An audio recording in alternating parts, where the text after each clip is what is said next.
अविच्छेदवाद के बारे में थोड़ा सा इसका मैंने शब्दकोश में नाम ढूंढा, इसके बारे में ढूंढा। अविच्छेदवाद का कई प्रकार से पर्यायवाची शब्द उसमें आए शब्दकोश में। उसमें अविच्छेदवाद का भेद शब्द भी बताया उसमें, भेद। हाँ, अविच्छेदवाद, हाँ अवच्छेद, वो बोलने में थोड़ा हो रहा है। अवच्छेदवाद को उसमें भेद, सीमा, काटना, ये ऐसा कुछ आया है। तो मैं ये समझ रहा था कि ये भेद शब्द इसमें आया है तो जो जीव और ब्रह्म के बीच में जो भेद बना है, कहीं वो तो नहीं है अविच्छेदवाद महाराज जी?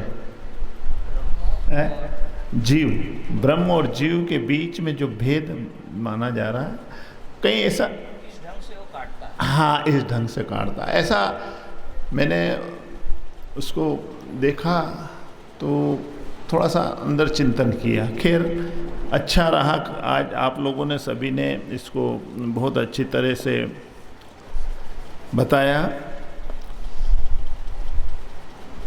ब्रह्मसूत्र में ब्रह्म ज्ञान का अधिकारी के बारे में थोड़ा सा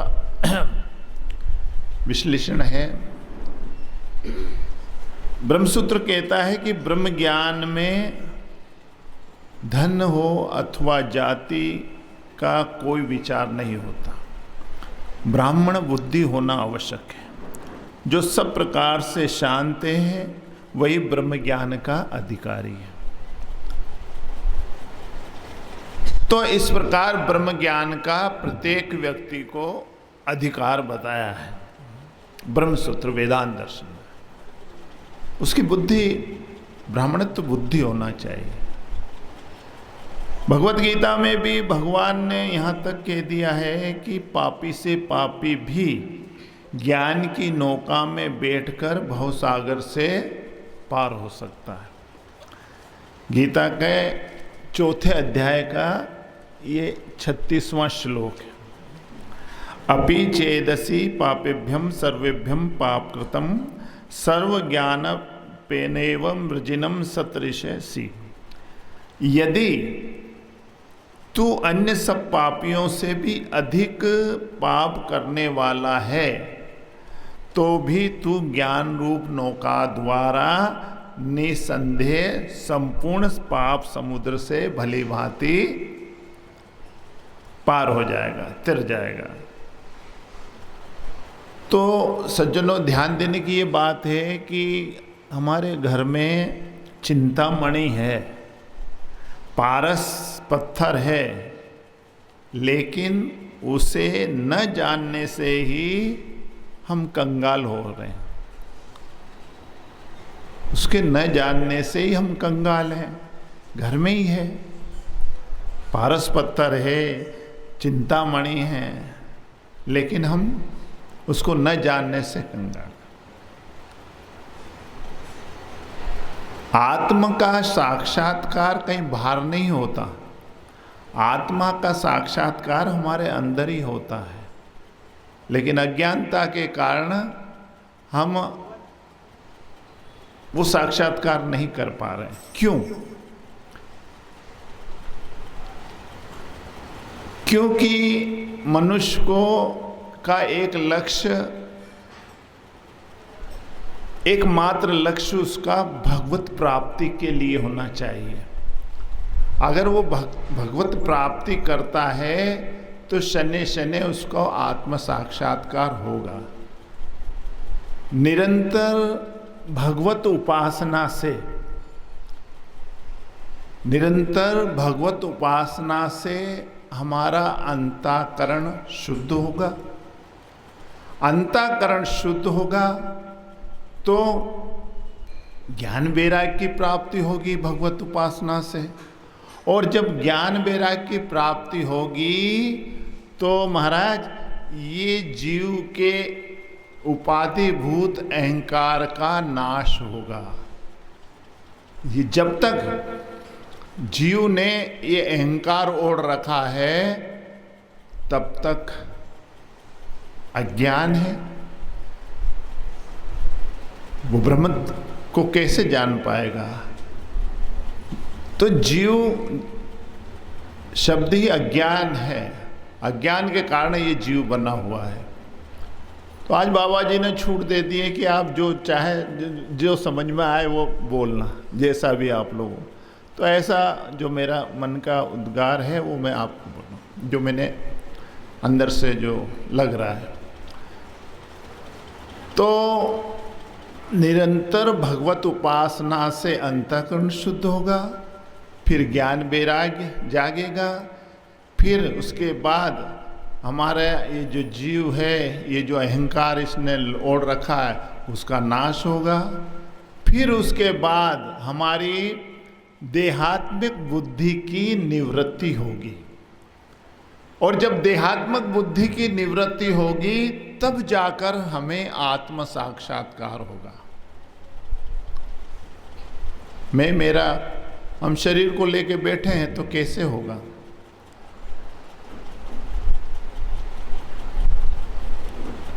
देहात्मक बुद्धि की निवृत्ति के बाद ही हमें आत्म साक्षात्कार होगा। तो घर में चिंतामणि है, पारस पत्थर है, किंतु उसे न जानने से तुम कंगाल हो। यदि आप अपने से संतुष्ट हो तो वेदांत आपके कार्यों में कभी हस्तक्षेप नहीं करेगा। वेदांत की रीति आपको रोगी, पापी, दुखी, अज्ञानी बताकर इलाज करने की नहीं है।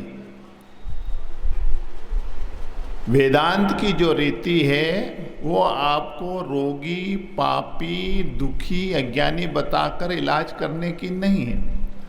जो मनुष्य अपने समस्त आग्रह, जात पात, संप्रदाय, जिला, प्रांत, देश का अभिमान छोड़ देता है, वही वेदांत का अधिकारी है, वेदांत ज्ञान का अधिकारी है। मनुष्य क्या है? जात पात, संप्रदाय, जिला, प्रांत, देश में बटा हुआ है। वह देश काल वस्तु से परिच्छिन्न नहीं होगा, न वह संप्रदायों की दीवारों में कैद किया जा सकता है। वो ब्रह्म ज्ञान का अधिकारी, वह हिमालय में, स्वर्ग में केवल सतयुग में मिलता है ऐसा भी नहीं है।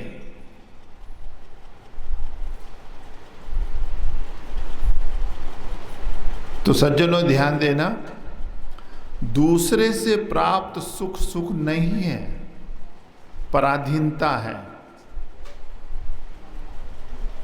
कर्मों से प्राप्त सुख भी सुख नहीं है, वह भी अनित्य है। भावनात्मक सुख भी ब्रह्म नहीं है। वासना जन्य सुख भी बंधन ही है। तो सच्चा सुख तो मोक्ष ही है, इसे प्राप्त करने की कोशिश करना चाहिए।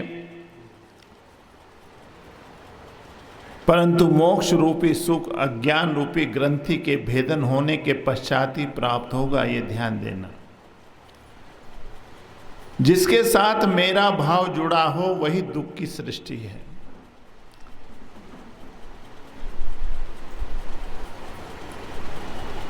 मनुस्मृति में कहा है, पराधीनता ही दुख है और स्वतंत्रता ही सुख है।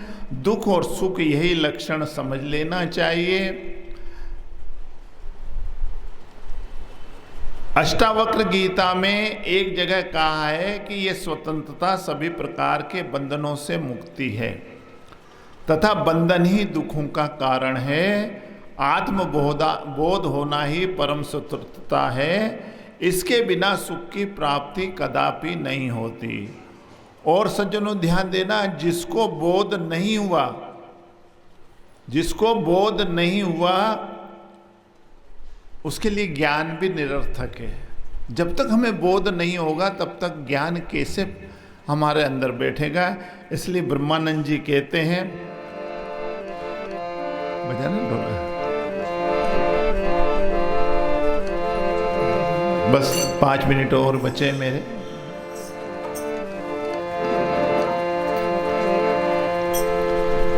हो जिसको नहीं है बोध तो गुरु ज्ञान क्या करे। हो जिसको नहीं है बोध तो गुरु ज्ञान क्या करे। जिसको नहीं है बोध तो गुरु ज्ञान क्या करे। ये निज रूप को जाना नहीं पुराण क्या करे। निज रूप को जाना नहीं पुराण क्या करे। पुराण क्या करे। पुराण क्या करे। जिसको नहीं है बोध तो गुरु ज्ञान क्या करे। और जिसको नहीं है बोध तो गुरु ज्ञान क्या करे।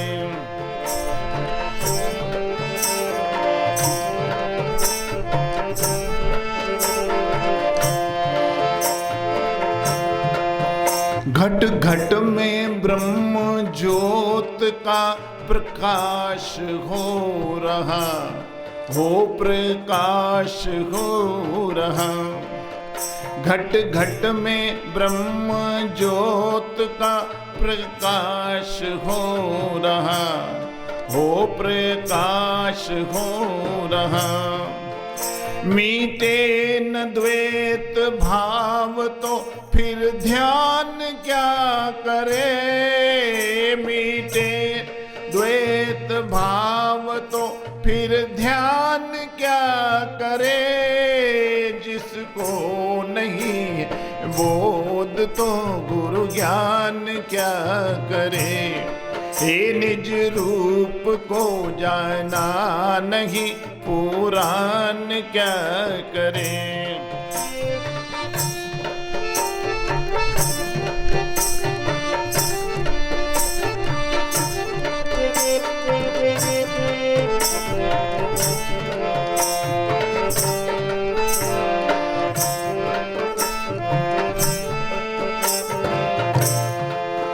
रचना प्रभु की देख के ज्ञानी बड़े बड़े हो।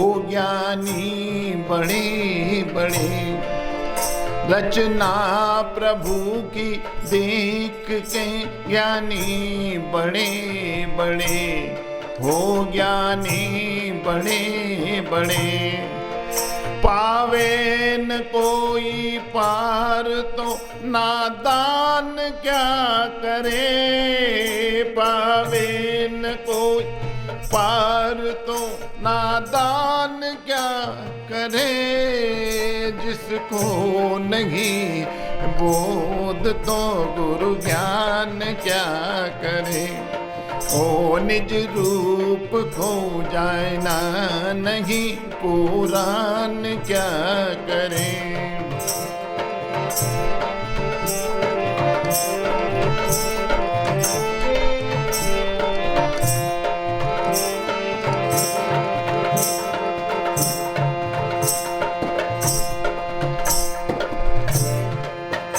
करके दया दयाल ने मानुष जन्म दिया। वो मानुष जन्म दिया। करके दया दयाल ने मानुष जन्म दिया। वो मानुष जन्म दिया। बंदा न करे भजन तो भगवान क्या करे। बंदा न कर भजन तो भगवान क्या करे। जिसको नहीं है बोध तो गुरु ज्ञान क्या करे। वो निज रूप को जाना नहीं पुराण क्या करे। हे निज रूप को जाना नहीं पुराण क्या करे। हे निज रूप को हो जाए ना नहीं पुराण क्या करे। सब जीव जंतुओं में जिस है नहीं दया, हो जिस है नहीं दया। सब जीव जंतुओं में जिस है नहीं दया, हो जिस है नहीं दया। वो ब्रह्मानंद वरत ने पुण्य दान क्या करे, जिसको नहीं बोध तो गुरु ज्ञान क्या करे।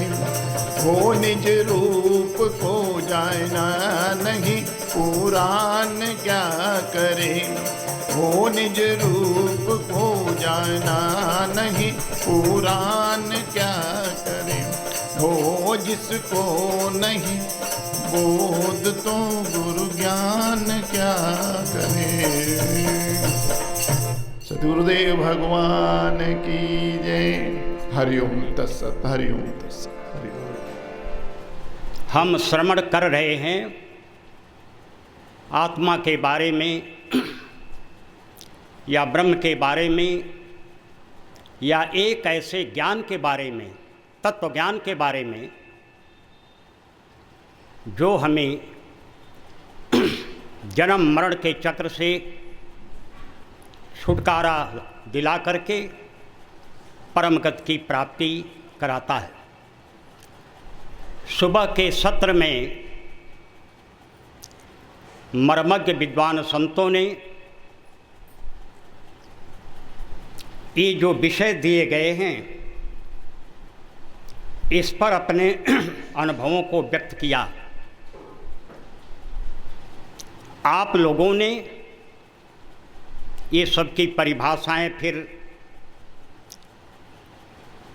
आभासवाद क्या है, प्रतिबिंबवाद क्या है, अवच्छेदवाद क्या है, जिसको समय समय पर परम विद्वानों ने अपने अपने बुद्धिमत से उसको व्यक्त किया। लेकिन सबका जो लक्ष्य है, सबका सिद्धांत यही है, उस परम सत्य ब्रह्म का बोध। अनेक रूप रूपाय विश्रवे प्रभ विश्रवे, there is only one truth, one reality, that is called Sachchidananda. एक ही परम सत्य है जो सृष्टि का मूलभूत तत्व है, जिसके लिए अगर श्रीमद् भागवत को लें तो वहाँ सच्चिदानंद रूपाय कहा, जो सत है, चित्त है, आनंद स्वरूप है। अगर इस ब्रह्म सूत्र के लिए अथातो ब्रह्म जिज्ञासा ब्रह्म शब्द प्रयोग किया गया, कहीं परम धन आत्मा शब्द प्रयोग किया गया, तो अब यहाँ परिभाषाएं आप सुन लिए हैं सुबह के सत्र में। अब प्रश्न यही है कि हम उसको जानें, उस मूल को जानें। दो चीज़ है, मैटर एंड एनर्जी। एक है एनर्जी एंड मैटर।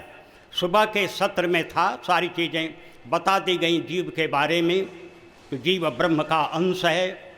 माया की बात कही गई, तो माया के अगर विज्ञान के सिद्धांत पढ़ लें तो दो प्रकार की एनर्जी, जो पढ़े लिखे यानी समझ लें, एक ही परम ऊर्जा, इसको कहते हैं पोटेंशियल एनर्जी, और एक एनर्जी किनेटिक एनर्जी।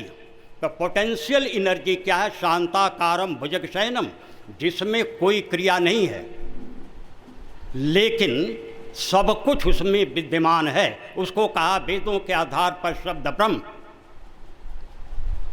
ओम इति एकाक्षरम ब्रह्म, इसको समझो। ओम इति, not Om, beyond Om. Beyond Om क्यों कहा? कि जो बैखरी पशंती मध्यमा से भी परे, वह एक परावाणी का विषय है।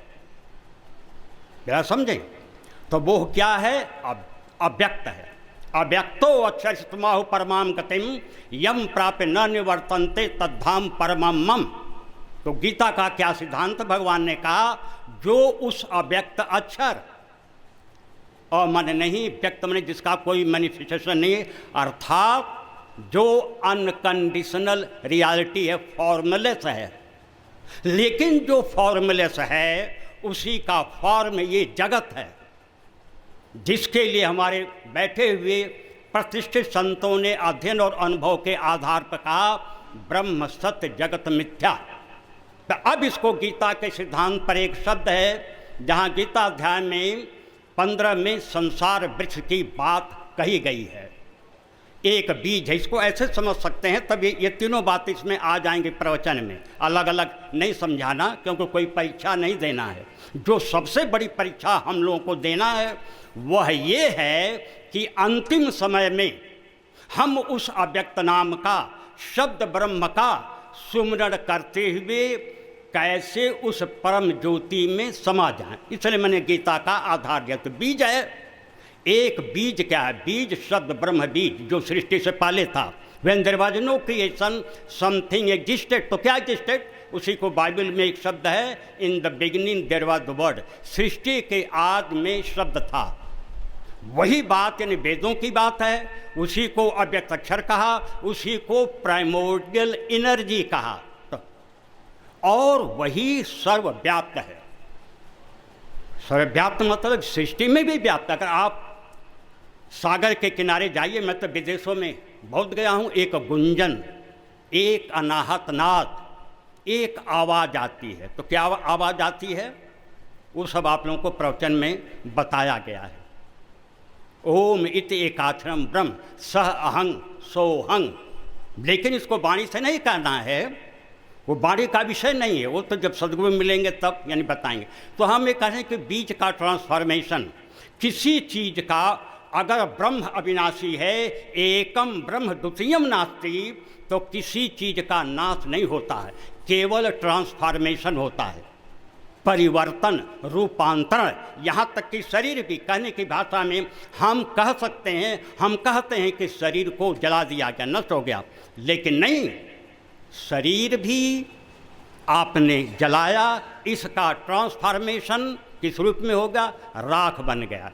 ये समझिए, कहने की भाषा जला दे, राख बन गया। तो जब वो ब्रह्म, तो सब कुछ वही है, भगवान का इंद्रियों में मैं हूँ। अभी शरीर की बात की, तो शरीर कौन है? सब एक ही ऊर्जा से सबकी उत्पत्ति है, वह ऊर्जा ब्रह्म है। तो सीड है, जैसे बीज है, बीज में वृक्ष छिपा है।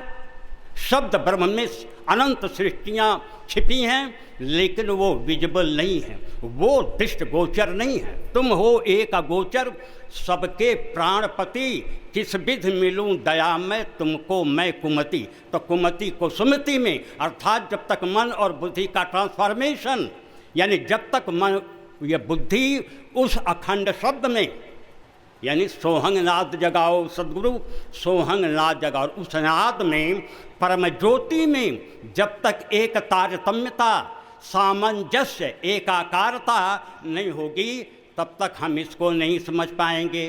तो जैसे मैनिफेस्टेशन, तो यूनिवर्स क्या है? अभी वेदांती लोग जानते हैं ये क्या है, जीरोक्स कॉपी। आपका ये कॉपी उसको फोटो स्टेट यानी कराना है, बस हो गया। तो वेदांत की दृष्टि में ये भी कहा गया कि जो यूनिवर्स है ये भी ब्रह्म का रूप है, ये जो ब्रह्मांड है वो तो है ही।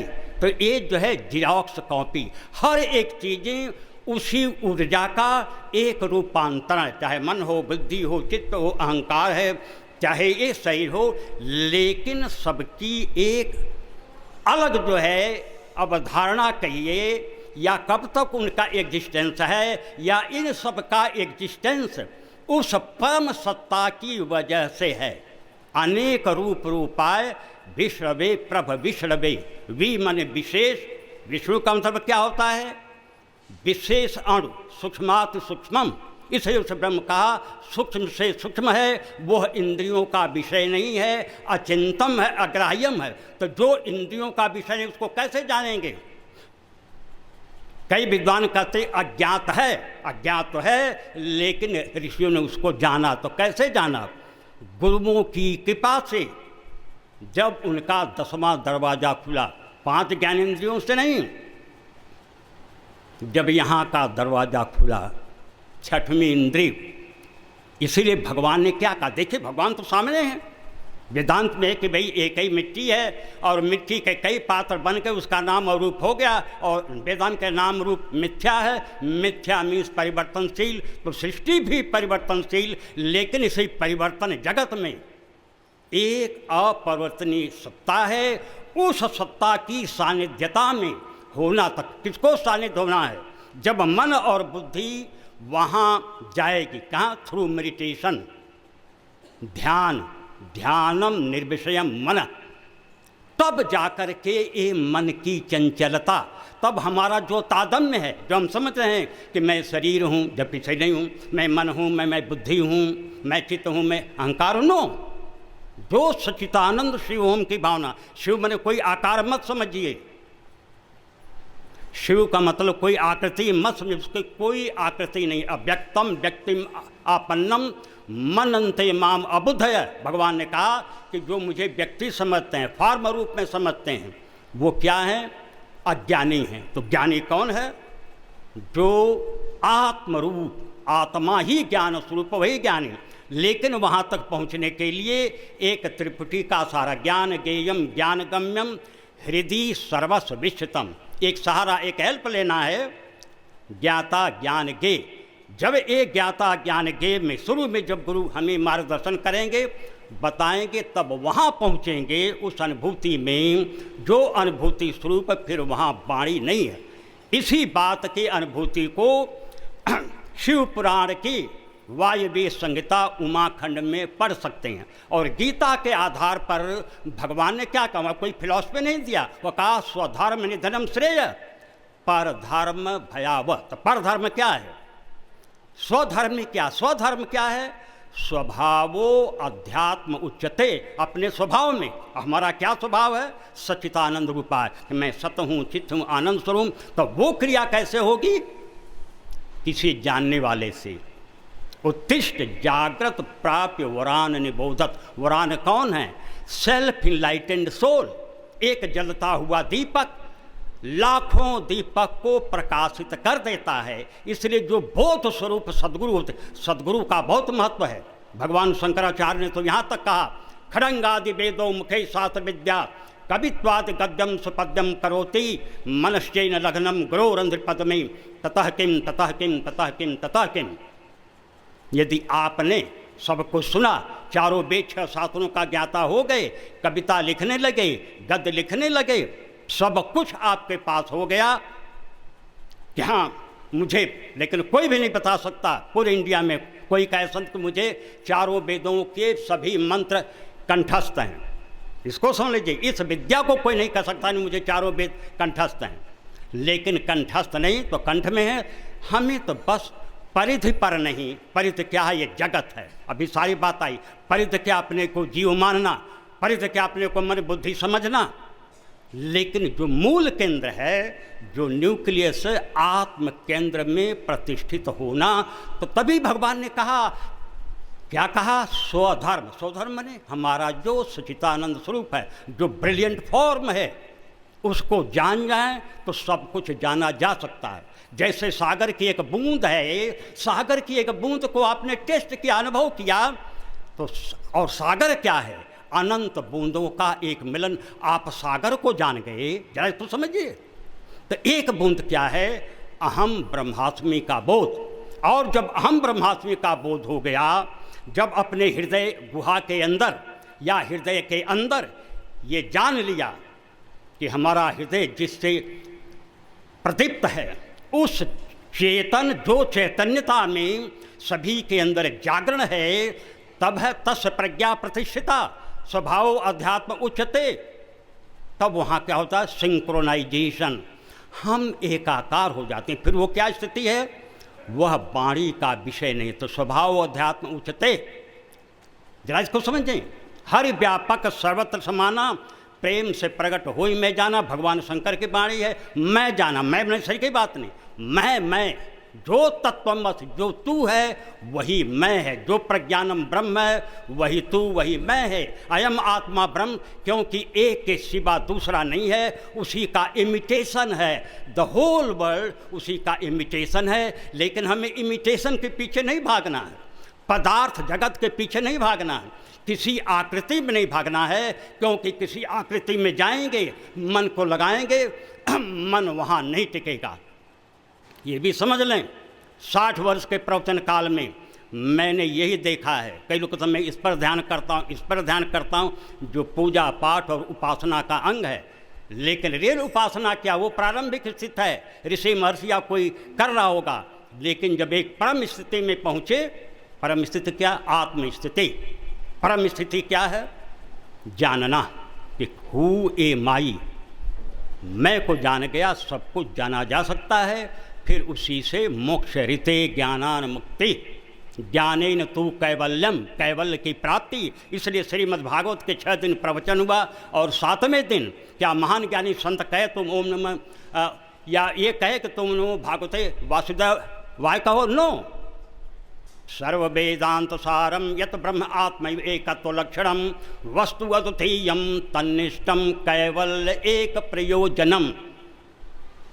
कैवल्य, कैवल्य मतलब सेंटर हो जाना। आप देखोगे एक छोटी सी चक्की होती है, उसमें होल होता है, उसमें दाना डालते हैं अन्न, वो पिसता है, तो उसमें जो कील है, तो कील के पास जो अन्न आ जाते वो पिसते नहीं, और कील से जो बाहर चले जाते वो पिस जाते, वो आटा बन जाते। तो कील क्या है, ब्रह्म कील है। अक्षरम ब्रह्म परमम, जो भागवत का वही कील है। और जब हमारा मन, हमारी बुद्धि उस कील में जुड़ी रहेगी तो हम क्या रहेंगे, हमें उस रूप का भान होगा।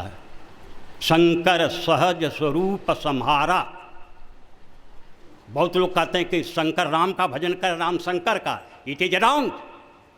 ये बहुत महापुरुष अवतार पुरुष, उसका भजन, लहर किसका ध्यान करेगी कि मैं सागर से उत्पन्न हूँ और वो लहर सागर में विलीन हो जाएगी। अभी एक नाम और रूप है, लेकिन असली सागर क्या, क्योंकि बाहर तो हम लहर देख रहे हैं, थोड़ी गहराई में जाएंगे, शांताकारम भुजगशयनम, बिल्कुल परम शांत, परमानंद, आनंदम ब्रह्म। तो ब्रह्म की जो परिभाषा क्या है, आनंदम, ये महान संत कहते हैं। तो आनंदम की अनुभूति, परमानंदम, तो पहले उसको क्रिया जान लें, वो टेक्निक सीख लें बंदगी स्वामी जी महाराज से, अथवा तो वो आपको बताएंगे। सह अहंग, जो 21,600 श्वासों में एक गुंजन निनादित हो रहा है, तब वहाँ देखिए आप क्या महसूस करेंगे, कोई वाणी नहीं। उसी समय ये चारों अनुभूतियाँ होती हैं। ये प्रैक्टिकल अनुभव बता रहा हूँ, क्योंकि 5 लाख अंग्रेजों को ये प्रैक्टिकल बताया गुरु की कृपा से। फिर वहाँ क्या है, चारों हो रहा है, वहाँ अनंतनाथ के बाजे बज रहे हैं, वहाँ अमृत का पान करेंगे, और वहीं पर अखंड प्रकाश जो भगवान की कृपा से, भगवान सद्गुरुदेव की कृपा से अर्जुन ने देखा, हजारों सूर्यों के बराबर। आप देखें, लेकिन कब, दिव्यम ददामि ते चक्षुर्पश्चिमे योगमेश्वरम, अपने रियल फॉर्म को बताया। वो नहीं, वो तो मिट जाएगा, परिवर्तन से लोग भी ब्रह्म हैं, लेकिन वो कौन है जो सृष्टि से पहले था, तो वो है परम ज्योति। और एक है शब्द ब्रह्म, ओम इति एकाक्षरम ब्रह्म।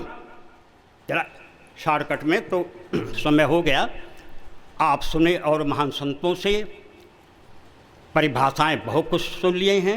अब प्रैक्टिकल में स्वामी जी महाराज से, जो इनलाइटेंड सोल है बाबा जी महाराज, पिछले 15 सालों से हमारा परिचय, आप इनसे दीक्षा लें और उसमें प्रविष्ट हो जाएं, फिर आनंद आनंद लें। हरिओम तत्सत।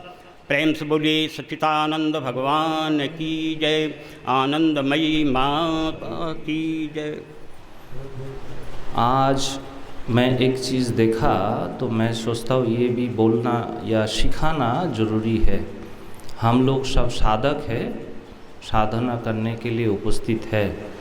आज मैंने देखा कोई व्यक्ति आए यहाँ पे, अपना जूता को हाथ से खोले, फिर सॉक्स को खोले और फिर जाके बाबा को छू के प्रणाम करके आया।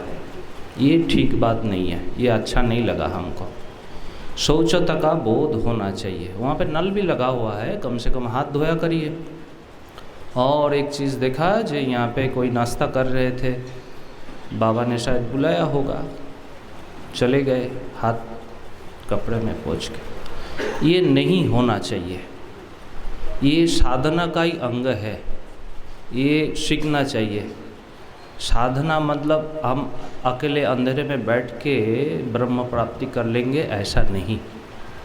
छोटे छोटे चीज़ है, कैसे उठना है, कैसे बैठना है, कैसे व्यवहार करना है, ये भी साधना का अंग है। इसको भी हम लोगों को अनुशीलन करना है, सीखना है। अभी विषय वस्तु में आते हैं। आप लोग जो डेली यहाँ पे आ रहे हैं, ये अनुष्ठान चल रहा है, तो आप लोगों को वेलकम करने के लिए कोई यहाँ पे उपस्थित है, वेलकम कर रहे हैं, आप लोगों को पता चल रहा है कि नहीं? ध्यान दिए आप लोग? नहीं ध्यान दिए। आप लोग सोचते हैं हम रूम में बैठ जाएंगे और ब्रह्म को प्राप्त कर लेंगे। ये अवच्छेदकवाद है ना, वो काट दिए, आपको रूम तक सीमित कर दिए, फिर रूम से अपने तक सीमित किए, ये शरीर इंद्रिय मन बुद्धि, फिर वहाँ से अंतःकरण तक सीमित कर दिए। ये अवच्छेदवाद हो गया। ये देखो अवच्छेदवाद ये देश तक भी सीमित है। हम ये पृथ्वी इतना बड़ा है उसको भी काट देते हैं। ये इंडिया का सीमा है, ये पाकिस्तान का सीमा है, ये बांग्लादेश का सीमा है, ऐसा ऐसा करके काटते हैं। आकाश को भी काट देते, बोलते इंडिया का जो सीमा है उसके अनुसार आकाश है, उसके इधर दूसरा देश है, इसके उधर दूसरा देश है। ये अवच्छेद काटता है। तो ऐसे करने से नहीं होगा। ये प्रकृति के साथ हमको जुड़ना है। हम लोग प्रकृति से धीरे धीरे धीरे धीरे दूर होते जा रहे हैं। ये जो नया विज्ञान आया है उसके माध्यम से हम चल रहे हैं और प्रकृति से दूर चले जा रहे हैं। ईमानदारी से बताइए तो कितना दिन पहले आप लोग चंद्रमा को देखे हैं? देखे हैं क्या? नहीं देखे। आकाश को कब देखे? उसमें तारा टिमटिमा रहा है, कब देखे? ऐसे ही ब्रह्म हो जाएंगे। ये हम ब्रह्म तो बन जाएंगे, पर ये बाकी सब जड़ बन के बड़ा पड़ा रहेगा। हम ब्रह्म है और बाकी सब अब्रह्म रह जाएगा। ऐसे नहीं होता। देखिए आप लोग जो आए ना, ये बायां साइड में देखिएगा, बड़ा सुंदर एक पेड़ है, उसमें बहुत सारा फूल लगा हुआ है।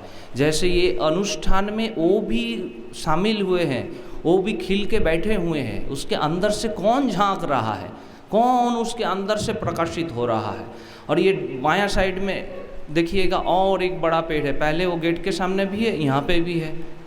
ये सब अनुष्ठान में शामिल जैसे हुए हैं, उसके अंदर भी एक चेतना है। कौन उसको प्रकाश करके रखे हैं, बड़ा दिव्य खिल रहा है। वो आप लोगों को वेलकम करने के लिए वहाँ खड़ा है। उसके अंदर से कौन झांक रहा है? जड़ है क्या वो? हम लोग प्रकृति से लेते तो हैं, देते बहुत कम है। देखो ये सूरज भगवान आकाश में टिमटिमा रहे हैं और प्रकाश दे रहे हैं। उनको कभी थैंक यू बोले? कभी ध्यान ही नहीं गया। उनसे उपकार तो पा रहे हैं हम, उसका रिसोर्स से हमारा काम चल रहा है। ये वायु मंडल चल रहा है, उसके वजह से हम सांस ले पा रहे हैं, उसके अंदर ऑक्सीजन है, इसलिए कभी थैंक यू बोले हैं क्या? नहीं बोले। उनके अंदर से कौन ये काम कर रहा है भाई? देखो ये सूरज भगवान जो बैठे हैं उसके अंदर से पत्ते में किरण आते हैं।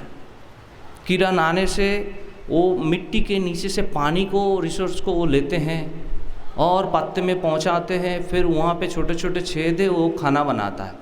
फिर वो खाना चला जाता है उसका पूरा बॉडी में, वो मजबूत होता है, वो बड़ा होता है, उससे फल होता है, उसमें पुष्प होता है। फिर उसको छोड़ते भी है, वो कुछ देता है, फल देता है। देखो ये एक पीपल का पत्ता है, कितना सुंदर है। इसका जो संरचना है ये कौन करता है? इसका ये मेंटेन कौन करता है? इसके लाइट में देखेंगे तो बहुत जाली जैसा बना हुआ है, इसके शिरा उपशिरा सब बना हुआ है। हम लोग छोटे उम्र में इसको किताब के अंदर रखते हैं, कुछ दिन बाद इसका ऊपर वाला हिस्सा नष्ट हो जाता है, वो जाली आता, तो फिर हम लोग उसमें ग्रीटिंग्स कार्ड बनाते थे। तो ये संरचना कौन किया? कौन इसके अंदर से झांक रहा है? ये जड़ सत्ता है। इसके अंदर कौन मेंटेन कर रहा है? उसको देखा कभी? कभी हम लोग जाते तो कार में बैठ गए, मोबाइल लेके बैठ गए, हो गया। भाई ये प्रकृति सब आपको हेलो बोल रहा है, उसके अंदर से एक ब्रह्म सत्ता झांक रहा है। और एक पत्ता कोई दिया, ये पत्ता, इसका जितने पत्ते हैं ना, ये अभी देखो शाम हो गया, ये बुझ गया, जब सवेरे हो जाता है ये खुलता है। इसके अंदर सिस्टम चल रहा है, ये लाइव है। और ये पत्ता आप गिनने जाओगे तो आंख दर्द हो जाएगा। ये छोटे छोटे एक एक पत्ता को संरचना कौन किया, कौन इसके अंदर बैठ के इसको मेंटेन कर रहा है, इसको देखे कभी? कौन सत्ता है? ये ब्रह्म सत्ता ही सबके अंदर, सबके बीच से झांक रहा है, वेलकम कर रहा है। ये देखो, ये पेड़ जो बना, ये अगर मिट्टी के नीचे चला जाए बहुत सालों तक वो रहेगा, वो प्रेशर से और ताप से कोयला बन जाता है। पीट, बिटुमिनियस, लिग्नाइट, ऐसे स्टेप भी होते हैं। उसके बाद वो हीरा भी बनते हैं। फिर वो रिसोर्स के रूप में, ये बिजली रूप में हमारे पास आते हैं। कितना प्रोसेस इसमें चल रहा है, कौन मेंटेन कर रहा है? यहाँ पे डेली हवन हो रहा है, ऐसे ये पूरा विश्व में हवन चल रहा है। हम लोग ध्यान ही नहीं देते, प्रकृति से कटा हुआ है। ये आकाश जो है, ये मान लो एक हवन कुंड है। जैसे यहाँ हवन कुंड है, हवन कुंड में हवन होता है, ऐसे ये आकाश हवन कुंड है। और उसमें जो सूरज भगवान है वो अग्नि है, वो जल रहा है, उसके अंदर निरंतर हीलियम गैस का विस्फोट हो रहा है, उससे ताप उत्पन्न हो रहा है। और उससे जो सूरज का किरण हमारे यहाँ पे आ रहा है, तो ये धरती मान लो एक पात्र है, जो घी का पात्र जैसे वहाँ पे भी रहता है ना, ये धरती माँ एक पात्र है। और वो उसमें जो समंदर का पानी है, समंदर लबालब भरा हुआ है, वो समंदर का पानी में आके उसका जो ताप है गिरता है, फिर वो बाष्प बन के ऊपर चलता है। ऊपर जाके फिर वो हिमालय में ले जाते हैं। कितना माने काम चल रहा है माइक्रो लेवल में, ये सोचिए। हिमालय ले जाके उसको ठंडा करते हैं, फिर जब मॉनसून आता है फिर बारिश रूप में सबके पास पहुंचाते हैं। निम्नचाप होता है, निम्नचाप होने से वो ठंडा वायु आता है तो बारिश रूप में सबको भिगाते, गीला करते हैं। तो ये जो एक सिस्टम चल रहा है पूरा धरती में।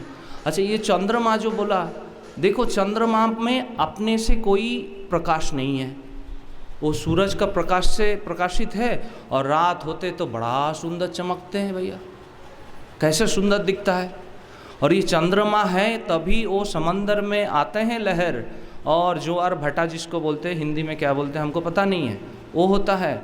और बोलते हैं जे माने हमारे जो धरती में खिंचाव है, वो खिंचाव के कारण हो सकता है जब पानी नीचे चला जाए, पर चंद्रमा के कारण वो पानी एक लेवल तक मिट्टी के नीचे रहते हैं, तभी जाके हमारा पेड़ पौधा वहाँ से पानी ले पाते हैं। हम बोरिंग करते तो पानी मिलता है। तो सबका उपयोगिता है, पर हम लोग समझते हैं जो हम तो सिर्फ रूम में बैठ के परिच्छिन्न अवस्था में ही करेंगे ब्रह्म ज्ञान। ऐसे नहीं है, सबके साथ जब आप मिलेंगे, प्रकृति के साथ आपका दिव्य संबंध है, इनर कनेक्टेड है। पर ये नहीं मैं बता रहा हूँ कि यही पेड़ ब्रह्म है, यही सूर्य ब्रह्म है, यही चंद्रमा ब्रह्म है, ऐसा नहीं है। उसके अंदर जो मूल सत्ता रूप से है, चिद रूप से है, आनंद रूप से है, वो ब्रह्म सत्ता है। उसको तरफ झांकना पड़ेगा, उसको देखना पड़ेगा, तब जाके काम होगा। अच्छा, एक हवन तो वो बोला, एक हवन और भी है। ये बारिश होने से पेड़ पौधा उगते हैं, फसलें उगते हैं, तो वो क्या होता है, वो कार्बोहाइड्रेट रूप में वो बीज में वो सूरज का किरण ही स्टोरेज होता है। फिर वो स्टोरेज जो किरण है कार्बोहाइड्रेट रूप में, बीज रूप में रहा, वो फिर हम अन्न रूप से भोजन करते हैं। फिर यहाँ पे भी हवन होता है, यहाँ पे विश्वनर भगवान है, तो यहाँ पे हम हवन किए, फिर वो परिवाह होके रस हुआ, रक्त हुआ, मर्जा हुआ, ऐसे सप्त धातु होते हैं। फिर अंतिम धातु जो होते हैं वो ब्रह्मसूत्र में आया तृतीय अध्याय में, रंगति अधिकरण, जहाँ गच्छति, रंगति मतलब गच्छति, जीव आवागमन करते हैं। तो जीव आपका जो शरीर बना है बाबा, वो पंचम आहुति के माध्यम से बना है। मातृगर्भ में उसका आहुति अंतिम पंचम आहुति होता है, तब जाके ये शरीर बनता है। बड़ा लकी है जो हम लोग मनुष्य जन्म मिल गया हम लोगों को। तो ये प्रकृति के साथ हम संपूर्ण रूप से एकाकार है। और ये जो कटे हुए हम महसूस करते हैं, तो ये कटना तो एक सीमाबद्धता है, हमको छोटापन करते हैं, हम जीव रूप में आते हैं। ये जीव रूप को निकाल के हम ब्रह्म रूपता तक पहुँचे, यही मुख्य उद्देश्य है। इसीलिए ये सभी वस्तु में जो आकार है, नाम है, रूप है, इसको हटाओ। इसीलिए बताते मांडुक्य उपनिषद में, प्रपंच उपशमम शांतम शिवम अद्वैतम चतुर्थम मन्नन्ते स आत्मा स विज्ञः। वो आत्मा, वो विज्ञ, उनको जानना पड़ेगा। ये जितने प्रपंच है सब दिख रहा है अलग अलग स्टेज में। ये हमारे अंदर में, जैसे अब सवेरे भी मैं बताया था, ये जागृत अवस्था, स्वप्न अवस्था, सुषुप्ति अवस्था है। ऐसे विश्व ब्रह्मांड में भी तीनों अवस्थाएं हैं। सूक्ष्म अवस्था भी है, हिरण्यगर्भ है, सूत्रात्मा जिसको बताया जाता है। ये सब उसके अतिरिक्त जो उसके अंदर में बैठा हुआ है दिव्य चैतन्य सत्ता, वो चैतन्य सत्ता ही मैं हूँ, मेरे में और उनमें कोई भेद नहीं है। ये जब तक आपका बोध होगा तब जाके ज्ञान होता है। ये छोटा घेरा, ये छोटा जो पर्दा हमारे अंदर पड़ा हुआ है, इसको फाड़ो, इससे निकलो। इससे निकलोगे तब जाके वो दिव्य सत्ता के साथ कनेक्ट हो गए। अंदर तो कनेक्ट है पर हम समझ नहीं पा रहे अज्ञान के कारण। अविद्या हमारे अंदर ऐसे ढका हुआ है। अविद्या रूप आवरण से निकलो और ब्रह्म सत्ता के साथ एकाकार हो जाओ। यही बोल के मैं अपने वाणी को विराम देता हूँ। हरिओम तत्सत, हरिओम तत्सत, हरिओम तत्सत। सुबह के एक सत्र में जब हम विचार कर रहे थे तो परम पूज्य मंडलेश्वर जी महाराज ने एक बहुत अच्छी बात कही।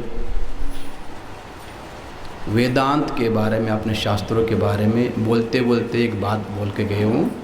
और शास्त्रों में भी और धर्म जो भी उनके पंथ है, उन्होंने भी कुछ उपदेश दिए हैं मानव मात्र के लिए। लेकिन जो वैदिक उपदेश है, वेदांत का जो उपदेश है, वो एक यूनिक है, अलग है।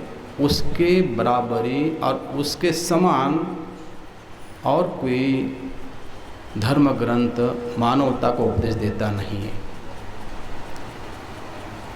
हम पढ़े तो नहीं है उन ग्रंथों को, बाइबल ले लो, कुरान ले लो, उनके बारे में इतना सुनते ज़रूर है कि उन्होंने जो भी उपदेश दिए होंगे, लेकिन उसमें अध्यात्म नहीं है,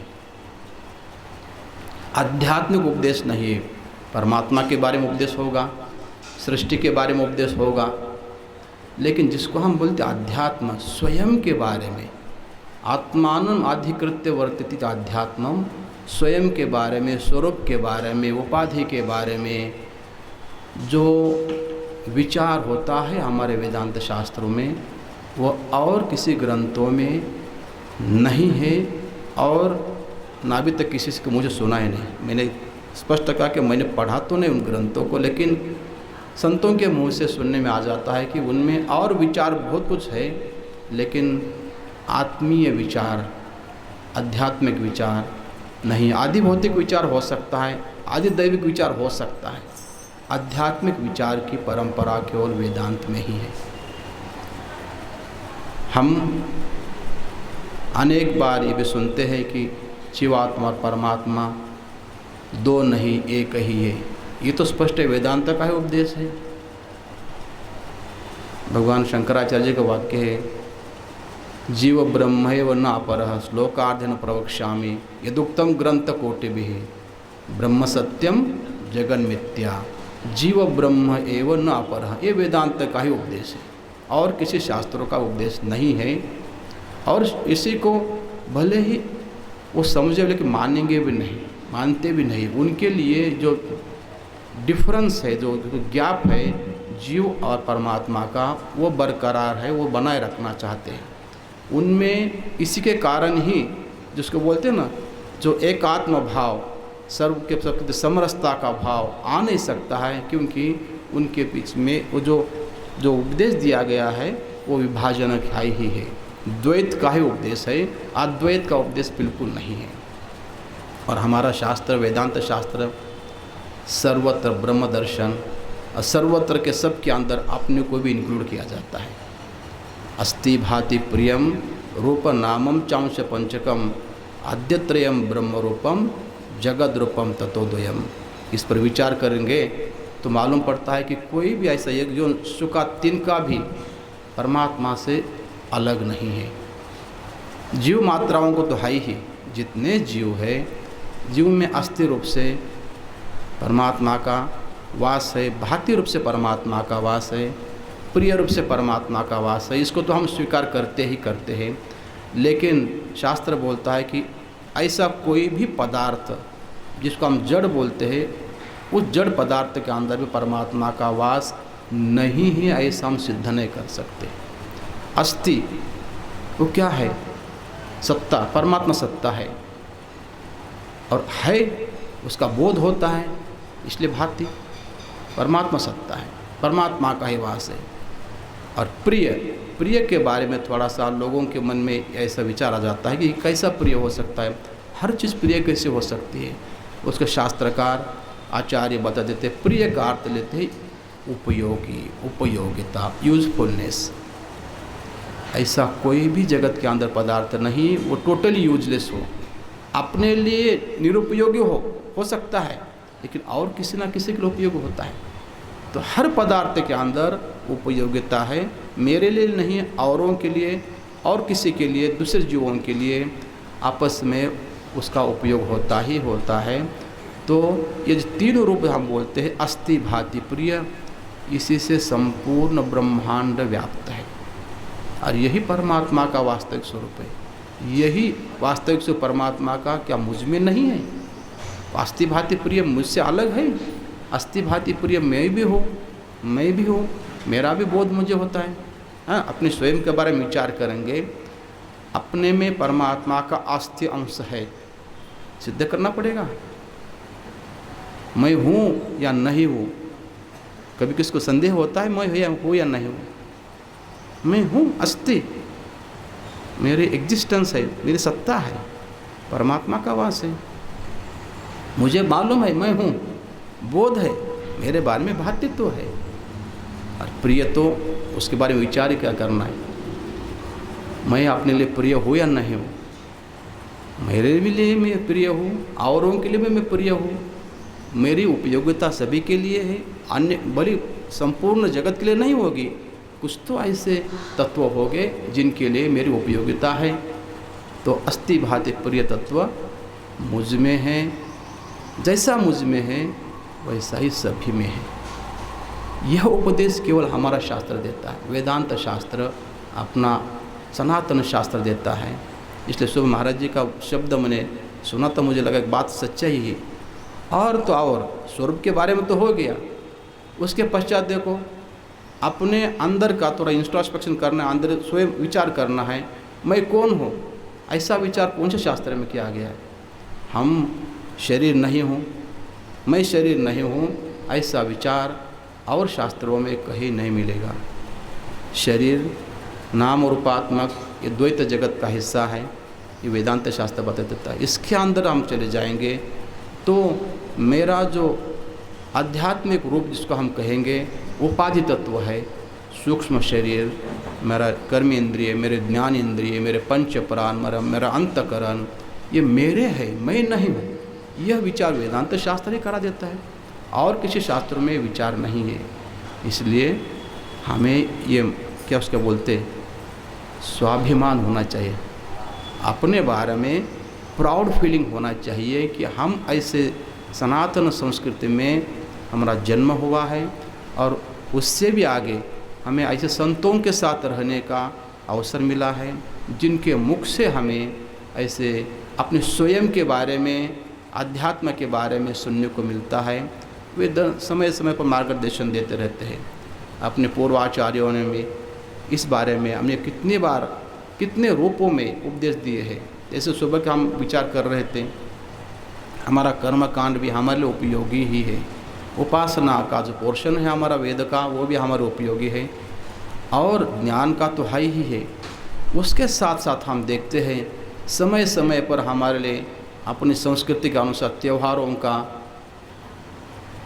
प्रचलन किया गया है ऋषि मुनियों के द्वारा। शास्त्रों में हम आगम शास्त्रों के माध्यम से देखते हैं इनकी उपयोगिता हमारे जीवन में कितनी है। जैसे अभी महाराज जी बता रहे थे कि हम प्रकृति को भूल जा रहे हैं। प्रकृति के अंदर यदि हर चीज़ के अंदर हम थोड़ा विचार करेंगे प्रकृति कितने हमारे जीवन के उपयोगी है। हर चीज़ डायरेक्टली इनडायरेक्टली हर चीज़ का हमारे जीवन में उनका सपोर्ट है, सहयोग मिल रहा है और उनके माध्यम से हम अपना जीवन जी रहे हैं। और साथ ही साथ हमें भी क्या करना है, प्रकृति को कुछ देते रहना चाहिए, है ना। परमात्मा प्रकृति हमें बहुत कुछ दे रहे हैं, हम भी कुछ देना सीखें। अर्थात हम क्या दे सकते हैं, लेकिन कम से कम हमारा कुछ उस प्रकार के एटीट्यूड कुछ कर्म हो कि प्रकृति को हम नुकसान न पहुंचाएं। प्रकृति के साथ हम जिसका बोलते हैं ना मिल के चले, प्रकृति को हम आगे बढ़ाने की कोशिश करें। यह भी हमारा शास्त्र समझा देता है। शास्त्रों के अंदर ऐसे विचार है, जैसे हम जब विचार करते तो हमें पंच महायज्ञों के बारे में शास्त्रों में बताया जाता है। पंच महायज्ञों में एक यज्ञ हमारे लिए यही है, भूत यज्ञ इसको कहा जाता है। भूत यज्ञ का अर्थ पूरा हमारे जितने मनुष्य आश्रित जीव है, मनुष्यों के साथ तो हम कर ही रहे, लेकिन मनुष्य आश्रित जितने जीव होते हैं उनके बारे में भी हमें उपदेश दिया गया है कि कैसे उनकी हम संरचना करने का संरक्षण करना, उनके लिए कैसा उनको हम आगे बढ़ाने की कोशिश करना चाहिए। एनवायरनमेंट जिसको बोलते हैं, देव यज्ञ हम करते रहे, हमें करना चाहिए। नियमित रूप से हमारे द्वारा पूजा होते रहे, जो भी छोटी मोटी पूजा हम करते हैं नियमित रूप से होते रहे और भजन गाते रहे। पितृयज्ञ हमारे द्वारा हमारे जो पूर्वजों के प्रति अभी वर्तमान में जो है बड़े बुजुर्ग लोग उनके प्रति हमारा सेवा भाव हो, हम कुछ करते रहें। पितृयज्ञ का भी बहुत बड़ा महत्व हमारे जीवन में। और फिर मनुष्य यज्ञ, अन्य मनुष्य मात्राओं के लिए हम सहयोग करते रहें, उनके सहयोग से ही हमारा जीवन चल रहा है। बहुत कुछ हमारे लिए हमने प्राप्त नहीं किया है, लोगों के सहयोग से हम ले करके हमारा जीवन जी रहे हैं। तो मनुष्य यज्ञ हमारे लिए ज़रूरी है। और फिर ऋषि यज्ञ जिसको बताया गया है, हमारे द्वारा हमारे लिए ऋषियों ने संतों ने बहुत कुछ लिखित दिया हुआ है, जो ग्रंथ हमारे सामने है। जैसे सुबह माता बाबा जी माँ के वाणी का मातृवाणी का पाठ कर रहे थे, ऐसे अनेक शंकराचार्य अनेक संतों ने ग्रंथ लिख के रखे हुई है, ऋषियों ने लिखी हुई है। उनका पाठ करें, पढ़े, पढ़ाए, समझे, समझाएं। ये हमारे लिए ऋषि यज्ञ भी बहुत ज़रूरी है जीवन में। और फिर अंत में बोल दिया है भूत यज्ञ, अर्थात स्वयं जो हम प्रकृति से पा रहे हैं उसी प्रकृति को देने की कोशिश करें। इस प्रकार का हमारा व्यवहार होता रहे तो आगे बढ़ कर के हमारे अंतःकरण की शुद्धि के माध्यम से हम जिसको बोलते हैं आत्मज्ञान प्राप्त करेंगे और इस जीवन की सफलता को प्राप्त कर सकते हैं। इनमें से कुछ भी नहीं किया, देखिए हमें समझना चाहिए। मान लीजिए पंच महायज्ञ को हमने बिल्कुल अनदेखा किया और केवल एक ही करते रहे, अध्ययन करते रहे, अध्यापन करते रहे, अध्ययन करते रहे, अध्यापन करते रहे, तो कुछ नहीं होगा। इन पंच महायज्ञ को कहा जाता है नित्य कर्म। ये हमारे नित्य है, नैमित्तिक नहीं है। नैमित्तिक दूसरे आ जाते हैं, कई भी समय पर आ जाते हैं कभी, लेकिन नित्य कर्म हमारे लिए प्रतिदिन करने हैं। इनमें से एक कर्म करते रहे, बाकी कर्म को छोड़ते रहे। कर्म का अर्थ जिम्मेदारी हमारी, एक जिम्मेदारी को हम पालन करते रहे और बाकी चारों जिम्मेदारी को या 3 जिम्मेदारी को छोड़ दिया गया, तो जिसको बोलते हैं ना अंतःकरण शुद्धि की संभावना बहुत कम है।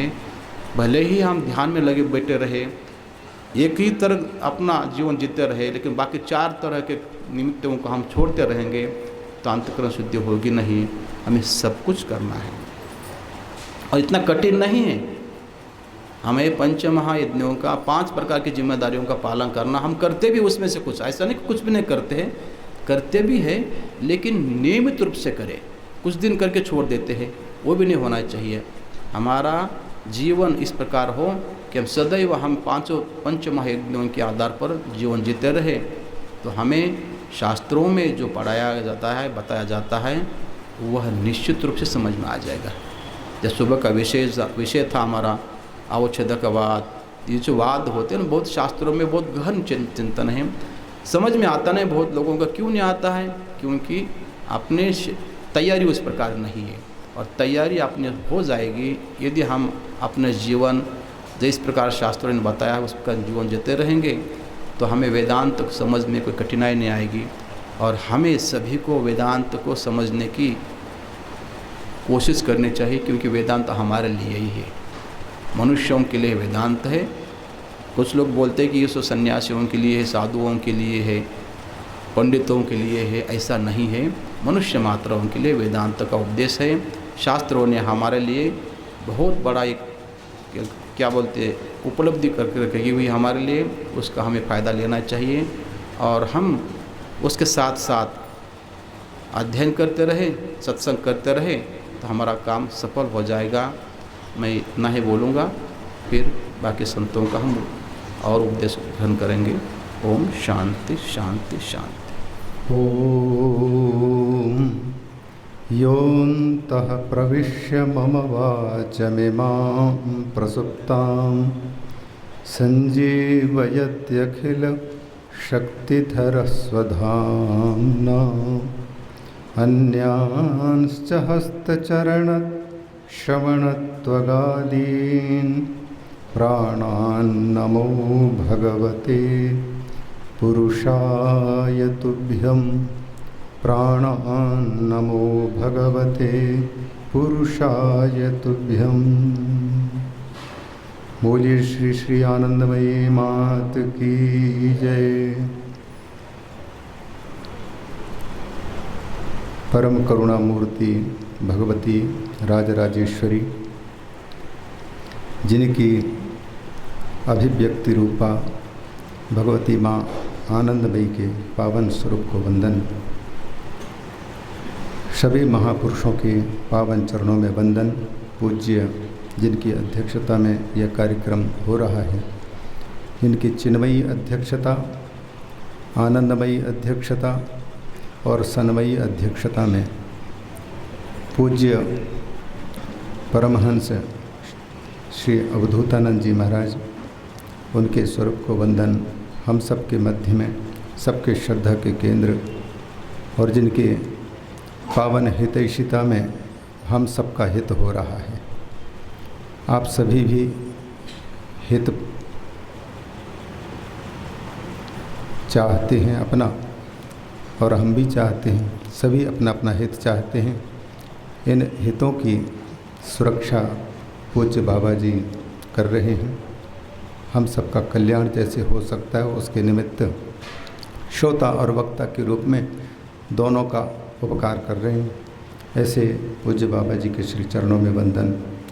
पूज्य आदर्श महामंडलेश्वर स्वामी श्री विरागानंद जी महाराज, हमारे श्री जयेश्वर चैतन्य जी महाराज, स्वामी परमानंद जी महाराज, श्रद्धेय स्वामी श्री रामकृष्णानंद जी महाराज, और अभी जिनके मुखारविंद से वेदांत, धर्म और अध्यात्म दोनों की बातें श्रवण कर रहे थे, ऐसे श्रद्धेय श्री ऐश्वर्यानंद जी महाराज, हमारे इस सुंदर कार्यक्रम का संचालन कर रहे स्वामी कृष्णानंद जी महाराज और दीदी परिपूर्णानंद जी महाराज।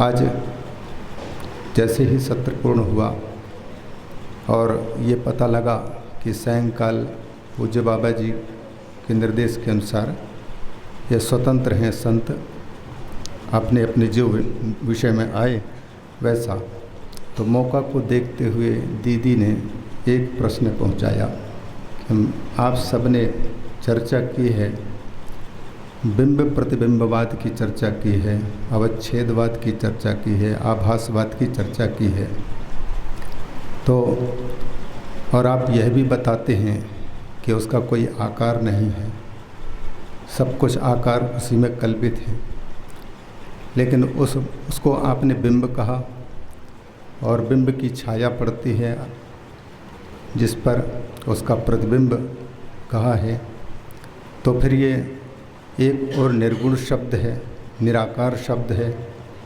फिर उसके छाया की भी बात, उनके प्रतिबिंब की भी बात ये थोड़ी सी समझ से परे की बात आ रही है।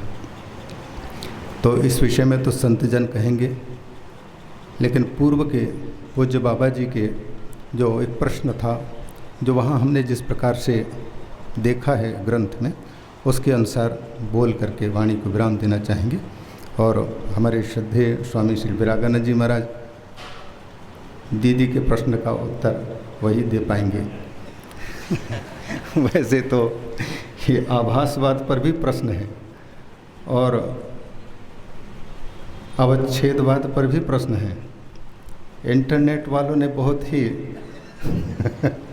ऐसे ऐसे प्रश्नों को रखा है।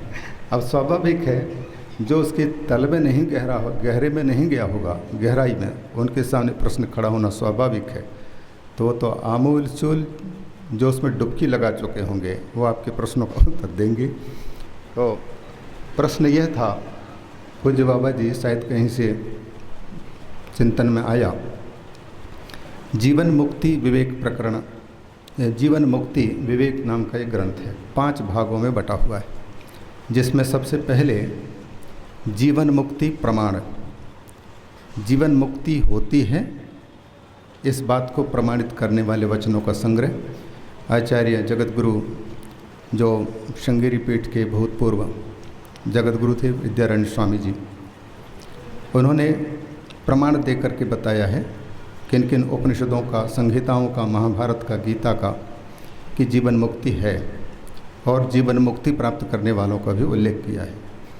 फिर दूसरा है 3 क्रम जहाँ आए हैं, एक तो मनोनाश की बात, उसका भी एक प्रकरण है, और एक वासना क्षय की बात, और एक है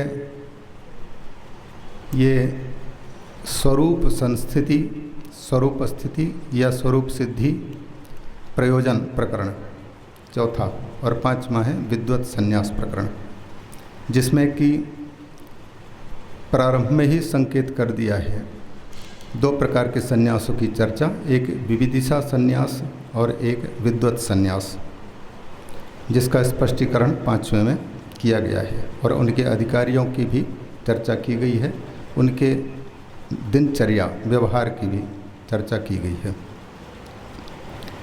तो इनमें प्रारंभ में तो जैसे बताया गया प्रमाणों की चर्चा है। जहाँ मनोनाश की बात आई है वहाँ पर उसके पहले ही ये जो जीवन मुक्ति प्रमाण प्रकरण में जिज्ञासा की गई है कि जीवन मुक्ति है क्या, जीवन मुक्ति है क्या। तो सीधे सीधे जो लोग संस्कृत भाषा के थोड़ा भी ज्ञान रखते होंगे उनके लिए आसान है शब्दों का अर्थ जानना। जीवन मुक्ति का मतलब जीते जी मुक्ति। हमने उस पंक्ति को यहाँ लिखने का प्रयास किया है। जीवन मुक्ति जीवतः पुरुषस्य कर्तृत्व भोक्तृत्व सुख दुखादि लक्षण चित्तधर्म क्लेश रूपत्वात् बंधो भवति। ये कहते हैं जीते जी पुरुष के लिए कर्तृत्व भोक्तृत्व सुख दुख और आदि शब्द से और भी ले लें, वो सबके सब ये होते हैं, ये सारे के सारे चित्त के धर्म हैं। भोक्तृत्व चित्त का धर्म है, कर्तृत्व चित्त का धर्म है माने अंतःकरण के, और सुख भी दुख भी और आदि शब्द से अन्य भी ले लेंगे, ये चित्त के धर्म हैं। जीते हुए पुरुष के लिए ये बंधन रूप है। ये कहते हैं क्लेश रूपत्वात् बंधा, ये क्लेश रूप हैं इसलिए ये बंधन है, और इसी बंधन का तस्य निवारणम जीवन मुक्ति, इसको हटाना जीवन मुक्ति है। और इनके हट जाने पर जो व्यक्ति जीता है वो जीता जीता मुक्त कहता है, जीवन मुक्त कहलाता है, ऐसा उसमें दिया है शुरुआत में जीवन मुक्ति। इस प्रकार के जीवन मुक्ति को प्राप्त करने के लिए उन्होंने 3 साधन बताए, एक तो तत्व ज्ञान, दूसरा मनोनाश और तीसरा वासना क्षय। अब ये प्रश्न उठता है कि जीवन मुक्ति को प्राप्त करने के लिए ये 3 साधन यदि हैं, तत्व ज्ञान चाहिए, मनोनाश चाहिए और वासना क्षय चाहिए, तो ये सब मिलकर के जीवन मुक्ति में कारण बनते हैं कि एक एक स्वतंत्र रूप से कारण है। मतलब केवल तत्वज्ञान प्राप्त कर लेने मात्र से ये जीवन मुक्ति की स्थिति प्राप्त हो सकती है कि मनोनाश के माध्यम से या वासना क्षय, इनमें से एक एक अलग अलग कारण है कि सब मिलकर के हैं। यदि अलग अलग हैं तो फिर ये स्वतंत्र कारणता में भी पहले किसको लिया जाए? दूसरे को, तत्वज्ञान को पहले रखें कि मनोनाश को पहले रखें कि वासनाक्षय को? इनका क्रम, मतलब ये कहना चाहें कि पहले तत्वज्ञान होना चाहिए, इसके बाद फिर मनोनाश होता है, इसके बाद फिर वासनाक्षय होता है। इस क्रम से मुक्ति, जीवन मुक्ति प्राप्त होती है कि पहले वासनाक्षय हो, इसके बाद मनोनाश हो, इसके बाद तत्वज्ञान हो। तो लेखक ने इनके दो दो भाग करके ये तीन द्वंद्व किया है। तीन द्वंद्व मतलब जैसे पहले तत्वज्ञान है, तत्वज्ञान और मनोनाश, इसके बाद तत्वज्ञान वासनाक्षय, ये दो। उसी प्रकार से मनोनाश और वासनाक्षय, मनोनाश और तत्वज्ञान अल्टा पल्टा करके कुल 6 बना देते। तीन द्वंद्व, तीन द्वंद्वों के 3 दूनी 2, 6, 3 दूनी 6, ऐसा करते। इनमें इनके स्वरूप निरूपण करते समय पहले इन तीनों शब्दों के मीनिंग क्या है उसको अलग अलग जगह लिखा गया है। उसको हमने लिखा है तत्वज्ञान, किस तत्वज्ञान शब्द का क्या अर्थ लिखा गया है। तो उसमें लिखा है इदम सर्वम आत्मैव, ये सब कुछ आत्मा ही है। ईशावास्यम इदम सर्वम, उसका आवास्य है, आत्मा ही ये सब कुछ है। ये कैसा? प्रतीयमानम, जो हमारे मन, बुद्धि, चित्त, अहंकार, जितने भी जानकारी के साधन हैं उनके द्वारा जो जो प्रतीत हो रहा है वो सर्वम आत्मैव। और कौन कौन? रूप रसादिकम, वो सब, मतलब नाक से, कान से शब्द, स्पर्श, रूप, रस, गंध आदि जो गृहीत हो रहा है वो भी सर्वम आत्मैव। ये सब के सब जिसको जगत कहते हैं, माया मयम कहते हैं, ये सब के सब आत्मा ही है। न तो एतद वस्तुतः अस्तीति निश्चयः। अब ये जो जितने को माया में जगत कहा गया है, आत्मैव सर्वम ये कहा गया है, रूप रस आदि, इसके बारे में उसी में पंक्ति जोड़ते हैं, कहते हैं न तो एतद वस्तुतः अस्ति, वस्तुतः यह है नहीं। वस्तु और अवस्तु, अवस्तुतः है, अज्ञान और अज्ञान के कार्यात्मक रूप में है, लेकिन वस्तु रूप में, वस्तु एकमात्र वेदांत सार के अनुसार वस्तु केवलम ब्रह्म एव, और अज्ञान आदि सकल जड़ समूह अवस्तु, वो सारे के सारे अवस्तु हैं। तो ये कहते यहाँ, ये जिनके इदम सर्वम आत्मैव मायामयम और प्रतीयमानम रूप रसादिकम जगत, ये सब के सब आत्मा ही है कहते हैं, लेकिन वस्तुतः न तो वस्तुतः अस्ति, वस्तुतः ये नहीं है। इस प्रकार का जो निश्चय है, इस निश्चय को ग्रंथकार कहते हैं यही तत्वज्ञान है तो सही सर्वम आत्मैव, लेकिन वस्तुतः नास्ति, माने पारमार्थिक सत्ता इसकी नहीं है। व्यावहारिक की सत्ता हो सकती है और प्रातिभासिकी सत्ता हो सकती है, व्यवहार के लिए हो सकती है, ज्ञान बोध आदि के लिए ज़रूरी है। जैसे अक्षर का बोध कराने के लिए जो चित्र आदि हैं उसकी आवश्यकता है, और वैसे संपूर्ण जगत एक चित्र है। इस चित्र की भांति इस चित्र को माध्यम बना करके हम इससे जो परे है उसको जनवाने के लिए भगवान ने इस रूप में अपने आप को व्यक्त किया है। ये बात भी ज़्यादा स्पष्ट हो गई आप जब श्रीमद् भागवत महापुराण की वेद स्तुति, जो दशम स्कंद के 87वें अध्याय में सबसे कठिन प्रकरण है, उसमें शुरुआत से राजा परीक्षित का ही प्रश्न वहाँ उपस्थित होता है कि वो शब्द का विषय बनता कैसे है आदि, वो भिन्न चर्चा है। तो इसमें इस ज्ञान को तत्व ज्ञान कहा। तो इस तत्व ज्ञान को हम जीवन मुक्ति में एक हेतु बना रहे हैं। इससे मुक्ति प्राप्त होती है, जीवन मुक्ति की स्थिति। दूसरा है मनोनाश की चर्चा। तो मन के नाश का मतलब क्या, हम जैसे किसी चीज़ को समाप्त कर देते हैं उस प्रकार का नाश है कि कोई विशेष पारिभाषिक शब्द है यह मनोनाश। तो पहले मन का स्वरूप बताया। क्या कहते हैं कि मन है क्या, प्रदीप ज्वाला संतानवत, दीपक जलाते हैं हम और दीपक में तेल है, जो ज्वाला निकल रही है वो पूरे ज्वाला निरंतर निकल रही है और बत्ती लेकर के तेल को लेकर के निरंतर निकलती रहती है। तो जैसे वह ज्वाला निरंतर जल रही है वैसे ही मन की जो वृत्ति है, नाना प्रकार के पदार्थों का रूप धारण करके जो नाना प्रकार के विचार उत्पन्न हो रहे हैं, वृत्तियाँ उत्पन्न हो रही हैं। और वृत्तियों के बारे में कहते हैं कि जैसे वह प्रदीप ज्वाला है उसका संतान मन विस्तार निरंतर निकलना होता रहता है, वैसे ही वृत्ति संतान रूपेण परिणममानम अंतःकरण द्रव्यम, वृत्ति के रूप में, वृत्ति प्रवाह के रूप में निरंतर परिणत होता हुआ जो अंतःकरण द्रव्य है वह द्रव्य मननात्मकत्वात्, ये मनन रूप होने के कारण इसको कहा जाता है मनः इति उच्यते। इसको मन कहा। माने मन है क्या, वृत्तियों का एक प्रवाह रूप, ऐसा कहा, ये स्वरूप है। तो इस मनोनाश के बाद में जीवन मुक्ति की स्थिति प्राप्त होती है कि ये पहले प्राप्त होती है, इनमें कार्य कारण भाव देखना है। और इसी मन का कहते हैं तस्य मनसः नाशः, उस मन के नाश, जो ये स्वरूप बताया मन का नाश का मतलब क्या, वृत्ति रूप परिणामम परित्यज्य निरुद्धत्वाकारेण परिणामः।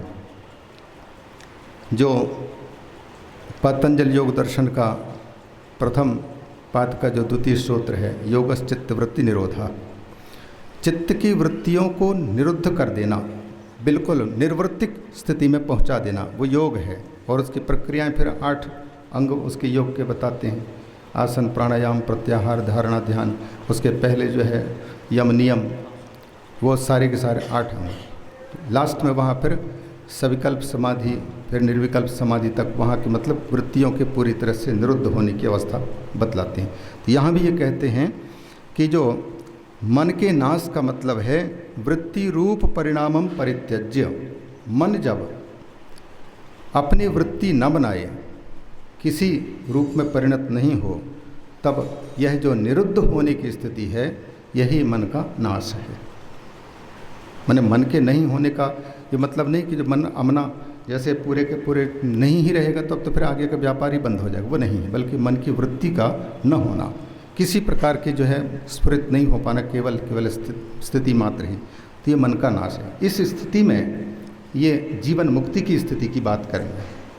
तो यहाँ ये बोल दिए तथा च पतंजलि योग शास्त्रे, ये जो निरुद्धत्वाकारेण परिणाम लिखा है, मन के निरोध रूप की परिभाषा वहाँ पतंजलि योग दर्शन के सूत्र 1 दिया है, उसके विस्तार में हम नहीं जाएंगे, ये दिया। इसके बाद फिर वासना क्षय है तीसरा शब्द। पहला शब्द है तत्वज्ञान, दूसरा है मनोनाश और तीसरा है वासना क्षय। वासनाओं का क्षय होना, पहले वासना क्या है फिर उसके क्षय क्या है। यहाँ कहते हैं वासना, हाँ कल महाराज जी बता रहे थे इस विषय में, संस्कार हैं, धर्म रूप संस्कार। हमने जो देखा जो सुना, पहले हमने विषय का और इंद्रिय का संपर्क किया, इसके बाद फिर दूसरी बार तीसरी बार देखा तो उसके संस्कार बनते गए। वो संस्कार लंबे समय तक जब चित्त में बैठे रह गए तो संस्कारों का रूप धारण, वो वासना का रूप धारण किया।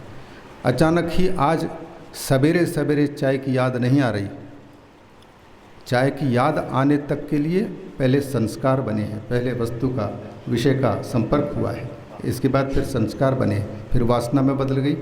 तो समय पर अपने आप कहना नहीं पड़ता हमको चाय मिलनी चाहिए, ये वासना हमको चाय कराती। और ये वासना के भेद वैसे श्रीमद् भागवत के अनुसार तो स्वामी अखंडानंद जी महाराज जी जब व्याख्या करते हैं 7वें स्कंद में, तो वहाँ वो क्योंकि वासना ऊतयः कर्म वासना, हाँ इसकी व्याख्या में जाते हैं। ऊति क्या है, क्योंकि ऊति का निरूपण करने वाला 7वां स्कंद है, वो कहते हैं ऊतयः कर्म वासना, हाँ कर्मों की जो वासनाएं हैं, और 3 प्रकार की वासनाओं की चर्चा करते हैं वो। एक तो सद्वासना, एक असद वासना और एक मिश्र वासना। सद्वासना का प्रतीक प्रहलाद जी का चरित्र है और असद वासना का प्रतीक हिरण्यकशिपु का चरित्र है। और मिश्र वासना के प्रतीक धर्माध्याय पंचक में 11वें, 12वें, 13वें, 14, 15 में जो युधिष्ठिर ने पूछ लिया है, वहाँ जो निरूपण किया गया है वह मनुष्यों की वासना मिश्र वासना के रूप में बताई गई है। सद्वासना ये है कि आप यहाँ जो अच्छी कार्यों के लिए प्रेरित हो रहे हैं, चाहे वो किसी के कहने पर उपस्थित हो रहे हों, चाहे फिर बिना कहे ही हो रहे हैं, यह आपकी सद्वासना है, तब यहाँ अच्छी बातों को सुनने के लिए अपने आप इच्छा हो रही। और ये परिणाम है किसका? हमने पहले कुछ पुण्य संचित किया है, उससे थोड़े बहुत शुद्धि मिली है और उसके परिणाम रूप हम अच्छे मार्गों में, चाहे स्वयं को जानने के मार्ग में हों, चाहे फिर भगवत प्राप्ति के मार्ग में हों, हम प्रवृत्त हो रहे हैं। तो हमारी पहले की कुछ न कुछ पूंजी है। पूज्य परमानंद जी महाराज जी बता भी रहे थे इस बात को। और असद वासना में इसको छोड़ करके हम मिथ्या संसार में पतित होने वाले और उत्तरोत्तर नीचे गिरने वाले कार्यों की ओर सहज रुचि हमारी होती है। उतना ही नहीं, हम अपने जीवन को सुखी करने के लिए हिरण्यकशिपु की भांति स्वर्ग के भी राज्य को हथियाना चाहते हैं, ब्रह्मा जी के भी पद को हथियाना चाहते हैं, पूरी पृथ्वी पर अपना कब्जा जमा करके हमारे अधीन सब कोई हो जाए। यह अशुभ वासना का वहाँ हिरण्यकशिपु का स्वरूप है। हिरण्यकशिपु तो जो वासनाएं हैं, इनमें कहते हैं ये वासना धर्म रूपाहा, धर्म रूप भी हैं, मतलब शुभ रूप भी हैं और अधर्म रूप भी हैं। ये जीवगत संस्कार हैं, जीव में रहने वाले संस्कार हैं। और ये इन्हीं का ये यहाँ से चित्त से पृथक्करण अथवा चाहे कुछ भी करके हो, क्षय करना बुराइयों का, वासना क्षय के अंतर्गत। उसमें राम जी ने योग वशिष्ठ में वशिष्ठ जी के सामने ये प्रश्न रखा कि गुरुदेव, प्राक्तनम वासना जालम नियोजयति माम यथा, पहले की जो वासना जाल है मुझे जबरदस्त ये किसी कर्म में लगा रहा है, वासनाओं का जाल। मुने तथैव तिष्ठामि कृष्ण कृपणः किम करोम्यहम्, ये वासनाएं हमको जैसे लगा रही हैं वैसे ही मैं कर रहा हूँ, इसमें तो मैं बिल्कुल बेचारा बना हुआ हूँ, कुछ भी नहीं कर पा रहा हूँ। हमारी वासनाएं हमको जैसा लगा रही हैं। और बिल्कुल ऐसे ही वचन महाभारत के दुर्योधन के मुख से निकलता। संतो लोग बताते हैं, जानामि धर्मम न च मे प्रवृत्ति, जानाम्य धर्मम न च मे निवृत्ति, केनापि देवेन हृदय स्थितेन यथा नियुक्तोस्मि तथा करोमि। मैं जानता हूँ कि धर्म क्या है, हम जानते हैं कि हमको क्या करना है, संत भी बताते हैं, शास्त्र भी बताते हैं, लेकिन न मे प्रवृत्ति, हमको हमारा कर्तव्य क्या है मनुष्य जीवन पा करके हम जानते हैं, लेकिन प्रवृत्ति नहीं हो रही है। हम जानते हैं कि क्या नहीं करना चाहिए, लेकिन वहाँ से हमारी निवृत्ति नहीं हो रही, हट नहीं पा रहे हैं। तो दुर्योधन की अभिव्यक्ति है, कहते हैं कि वो कोई है अंदर में बैठा हुआ, केनापि देवेन हृदय स्थितेन, हृदय में बैठा हुआ है कोई, वो जैसा चला रहा है, जैसा प्रयुक्त कर रहा है, वैसा मजबूर होकर के मुझे करने की ज़रूरत पड़ रही है। ये वासनाओं के खेल के बारे में यहाँ पर तो वासना क्षय, तो इन तीनों में से ग्रंथकार का जो कहना है उस पंक्ति को कर दूं, क्योंकि समय पूरा हो गया, उसको कभी जब चिंतन में आएगा तो ज़्यादा से ज़्यादा स्पष्ट। वो कहते हैं जीवन मुक्ति साधन के रूप में, अथ जीवन मुक्ति साधनम निरूपयामः तत्वज्ञान मनोनाश वासनाक्षया तत्साधनम। तत्साधन मतलब जीवन मुक्ति के ये साधन तीनों हैं।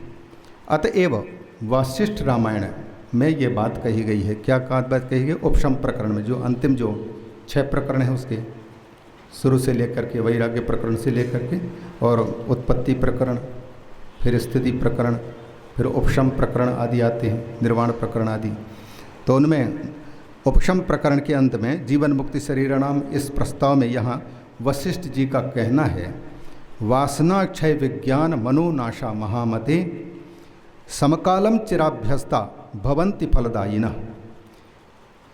राम जी से कहते हैं कि राम तुम बुद्धिमान हो, वासना का ये वासना क्षय विज्ञान माने तत्वज्ञान और मनोनाश, ये समकालम चिराभ्यस्ता, लंबे समय तक इनको समकालम, ये बारी बारी से नहीं कि हम तत्व ज्ञान पहले कर लें फिर मनु का नाश करें, इसके बाद फिर वो वासना क्षय करें, अथवा पहले वासना क्षय करें इसके बाद मनोनाश करें, इसके बाद तत्व ज्ञान हो, अथवा पहले मनोनाश करें फिर वासना क्षय करें फिर तत्व ज्ञान हो। ये इनमें क्रमिकता, ये कहते हैं कि क्रमशः नहीं बल्कि एक ही समय पर इन तीनों के तीनों को करना है। बीमारी को दूर करना है तो जो दवाई बताई जा रही उनका सेवन भी करना है और पथ्य का माने परहेज का भी पालन करना है। तो वैसे ही यहाँ समकालम चिराभ्यस्त, लंबे समय तक जब इन तीनों का अभ्यास किया जाता है तब ये फलदायी होते हैं।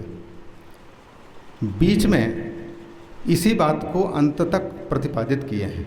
बीच में ये कारण अन्वय मुख से और व्यतिरेक मुख माने क्रमशः पहले ये हो फिर वो हो, इसके होने पर ये होता है उसके होने पर ये होता है। जैसे कहा मनोनाश होने पर वासना क्षय होता है, वासना क्षय होने पर मनोनाश होता है। तो फिर ये तो वही बात हो गई, पहले मुर्गी होती है बाद में अंडा होता है, पहले अंडा होता है बाद में मुर्गी होती है। तो इनमें से स्थिरता नहीं मिल पा रही, इसलिए वो लास्ट में यहीं पर पहुंचते हैं ये पूरा का पूरा। तो एक काल में ही इन तीनों के अभ्यास की ओर संकेत किया गया है। वो प्रश्न दिए था कि इनमें से कार्य कारण भाव कौन किसके प्रति कारण है, तो उसको तो विस्तार समय से जब कभी होगा। स्वाध्याय का ग्रंथ है, वैसे प्रवचन में क्योंकि यहाँ से उड़ सकता है, तो वाणी को यहाँ ही विराम दें। पूज्य महाराज जी के चरणों में निवेदन करते हुए और सभी संतों को वंदन करते हुए प्रणाम करता हूँ। श्री राम जय जय राम।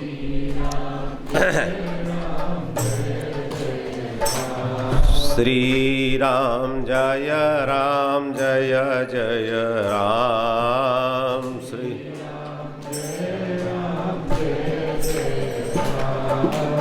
बोलिए राजा रामचंद्र भगवान शंकर भगवान हर हर हर हर महादेव महादेव महादेव।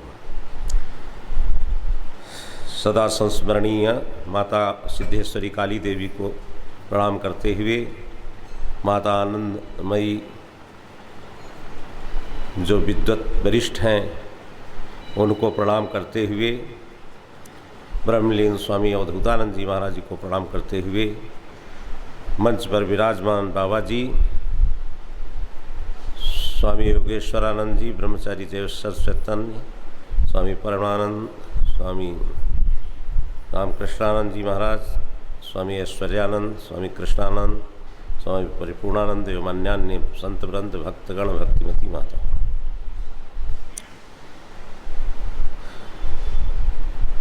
आप कई दिनों से श्रवण कर रहे हैं वेदांत के विषय में। अगर ये सब हो रहा है तो किस में हो रहा है, उसमें कैसे हो सकता है, तो आनंद घन है। और हो रहा है तो कहाँ हो रहा है, किसको हो रहा है, उस ऐसा भी कहते हैं उससे भिन्न कुछ है नहीं। अगर वो दुखी हो रहा है तो ब्रह्म ही दुखी हो रहा है, फिर आनंद घन है, फिर वही दुखी हो ये भी उचित नहीं, उससे भिन्न हो ये भी ठीक नहीं। जब एक ही है तो भिन्न हो ये भी कहना ठीक नहीं। आज इतने लोग मुक्त हो गए, हमको लगता है आगे वाले चलिए चाह तो उसमें ठीक नहीं। तो अवच्छेदवाद क्या है, वो तो ज्यों का त्यों है आनंद घन, उसमें कोई बिगाड़ नहीं है, ठीक है ना, उसमें कोई बिगाड़ नहीं है वो आनंद घन है। और अवच्छेदवाद में क्या कहा था कि अविद्या के कारण स्वरूप में जो अविद्या बैठी ना, उसी परमात्मा के आश्रित आनंद घन के आश्रित अविद्या है और उसी को विषय करती है, उसको नहीं जानती है। उस अविद्या से ये जो अहंकार पैदा हो गया है लोगों में, बस उससे अवच्छिन्न हो गया। माने अवच्छिन्न का मतलब उसका उससे विशिष्ट हो गया, उससे अन्वित हो गया, या वह अवच्छिद्यते का अर्थ कहीं कहीं निश्चयते भी किया है शास्त्रों में, वैसा निश्चय कर लिया, मैंने गलत निश्चय कर लिया अविद्या के कारण, अहंकार के कारण, मन के ये सब अविद्या का परिवार है, मन आदि। अविद्या का परिवार है। तो गलत निर्णय कर दिया, गलत प्रवृत्तियां हो रही हैं अविद्या में, और दुखी हो रहा है। तो दुखी कौन हो रहा है? वो ब्रह्म नहीं हो रहा है, वो तो परमानंद है। दुखी ये मन हो रहा है। बात समझ में आई ना? वो दुखी नहीं हो रहा है, उसमें आरोप कर रहे हैं कि हाँ मैं दुखी हूं। वो दुखी नहीं होता है, वो तो परमानंद है। मूल में मन दुखी होता है, अहंकार के कारण, उससे विशिष्ट होने के कारण ये मन और ये मन दुखी होता है। इसलिए कह दिया ना, मनायो मनुष्याणाम कारणम बंध मोक्षयो। मन ही मनुष्यों के बंधन और मोक्ष का कारण मने कह दिया है, इसीलिए कह दिया। तो आप समझ लीजिए वो ब्रह्म नहीं होता, केवल हम आरोप करते हैं। अब ये मन और मनकृत बंधन है। मन सुखी हो तो स्वरूप का विचार करो, अविवेक और अहंकार और ये संकल्प विकल्प कामनाएं दूर करो। जैसे भी आया ना, तो मनोनाश भी करना पड़ेगा साथ। ऐसा नहीं कि उस योग वशिष्ठ में आता संसार है तो मन है, मन है तो संसार है। तो धीरे धीरे संसार को भी अलग करना ही पड़ता है, धीरे धीरे कुछ कुछ अंशों में। जैसे जैसे मनोनाश करते जाओ, जो मन व्यर्थ चिंतन कर रहा है उसको दूर करो। धीरे धीरे सब करना पड़ेगा। और जब सब करते हुए तब तत्वबोध में जब परिनिष्ठित हो जाएंगे, तब फिर वो मन अमनी भाव हो जाता है और संसार का अत्यंता भाव हो जाता है और एक अद्वितीय ब्रह्म रहता है। अब बिंब प्रतिबिंब आया, प्रतिबिंब हो गया। यद्यपि वो प्रतिबिंब बिंब रूप है, लेकिन उसको बोध नहीं है, इसलिए दुखी हो रहा है। तो शुद्ध ब्रह्म दुखी नहीं होता है, ध्यान रखना। ये जो प्रतिबिंबित है ना, वो दुखी हो रहा है। इसलिए इसमें छांदोपनिषद में कह दिया कि अगर वो यही बात उठा दी कि वो परमानंद है, क्यों दुखी हो रहा है, तो कहते फिर वो क्यों रो रहा है, गा रहा है कि मामू, कहते वो जो शुद्ध है वो नहीं, ये जो विकृत रूप है, जो चिदाभास रूप है, वो दुखी हो रहा है, शुद्ध नहीं हो रहा है। उसमें नहीं, वो तो परमानंद है ना। ये बिंब दुखी हो रहा है, ये जो प्रतिबिंब है वो दुखी हो रहा है। उसको अपने अभिन्नता का ज्ञान नहीं कि मेरा अभिन्न सखा, अभिन्न तादाद में उस परमात्मा से है, वो दुखी, ये दुखी हो रहा, वो नहीं दुखी हो रहा। ये भी याद रखना। और ये जो प्रवेश की बात आती है, तो कह दिया अंतःकरण में उसका प्रतिबिंबित होना ही प्रवेश है। वो तो व्यापक है, उसका प्रवेश नहीं है। वहाँ उसका प्रतिबिंबित होना, उसका आभास होना ही वो प्रवेश है। तो कुल मिला के वो सुख जैसा का तैसा, ये सब दुखी हो रहे हैं। इसी को जीव कह देते हैं। वस्तुतः जीव नाम का कोई पदार्थ नहीं, इसलिए कह दिया न कश्चित जीवो जायते, कोई जीव पैदा नहीं हुआ है। ऐसा भी वाक्य आता है। अगर जीव का स्वरूप मानते हो तो वो वस्तुतः प्रतिबिंब बिंब रूप है, ब्रह्म ही है। अगर आप विचार करेंगे, ब्रह्म विद्या का जब विचार करेंगे, तो वो ब्रह्म में ही उसका परिवसान हो जाएगा। तो क्या निर्णय हुआ कि वो ब्रह्म दुखी नहीं होता है। ये जो चिदाभास बना हुआ है, अवच्छेदवाद से, अहंकार आदि से अवच्छिन्न हो गए हैं हम, बस ये मन आदि, ये सब दुखी होते हैं। और तीनों प्रकार के जो जीव हैं, अवच्छेदवाद हैं, उनसे प्रतिपादित जो जीव हैं, अगर ब्रह्म का विचार करेंगे तो कल्याण हो जाएगा। और नहीं तो ये सब तीनों प्रकार से जो हमारे विद्वानों ने जीव के विषय में निर्णय किया है, दुखी होते रहते हैं। वैसे एक सिद्धांत लेश संग्रह है, उसमें तो और भी कई प्रकार की कोटियां दी हुई हैं। ये विद्यालय में जो वेदांत से आचार्य आदि करते हैं, उनको पढ़ाया जाता है वहाँ। तो क्या निर्णय हुआ कि वो शुद्ध ब्रह्म में कोई किसी प्रकार का दुख नहीं है। ये सब जो अलग हुआ है, मन आदि, अहंकार आदि, उस और वही दुखी हो रहा है। और उससे अवच्छिन्न युक्त विशिष्ट चैतन्य दुखी नहीं हो रहा, उसमें आरोप कर रहा है। आ गई बात ना। ये प्रतिबिंब दुखी हो रहा है, उससे अभिन्न जो बिंब है वो दुखी नहीं हो रहा है। आभास दुखी हो रहा है, ठीक है ना। उससे विशिष्ट जो मन आदि हैं वो दुखी हो रहे हैं। वस्तुतः तो कह दिया आभास भी शुद्ध है, वो जिससे पड़ रहा उसका है। ये मन दुखी हो रहा है, केवल आरोप कर रहा है उसमें, किसमें? ब्रह्म में, बस। इसलिए उस ब्रह्म का जब विचार करेंगे पूरे मन से, मन की वासनाएं व्यर्थ, जो हमारे संकल्प विकल्प वासनाएं हमने पाल रखी हैं, उनको छोड़ना पड़ेगा। इसीलिए तो सन्यास में आता है ना, हम लोग कर नहीं पाते हैं। हम लोग 6 महीने का इकट्ठा कर लेते हैं खाने पीने के लिए, है ना। तो उसमें कह दिया असंकल्पित अयाचित जो मिल जाए उससे जीवन निर्वाह करो। माने हमको इतना भी संकल्प नहीं करना है कि आज हमें क्या खाना है। ये तो हमारी कमी है कि हम जो है झोला भर लेते हैं, कुछ रख लिया कल के लिए, रास्ते के लिए, है ना। यहाँ तक कह दिया कि असंकल्पित अयाचित, बिना संकल्प के बिना मांगे जो मिल जाए उसमें खाओ। अब बताओ जो साधक ऐसा करेगा, संकल्प नहीं करेगा, मांगेगा नहीं, वस्तुतः संकल्प भी नहीं करेगा तो उसके दिमाग में संसार रहेगा, रोटी रहेंगी।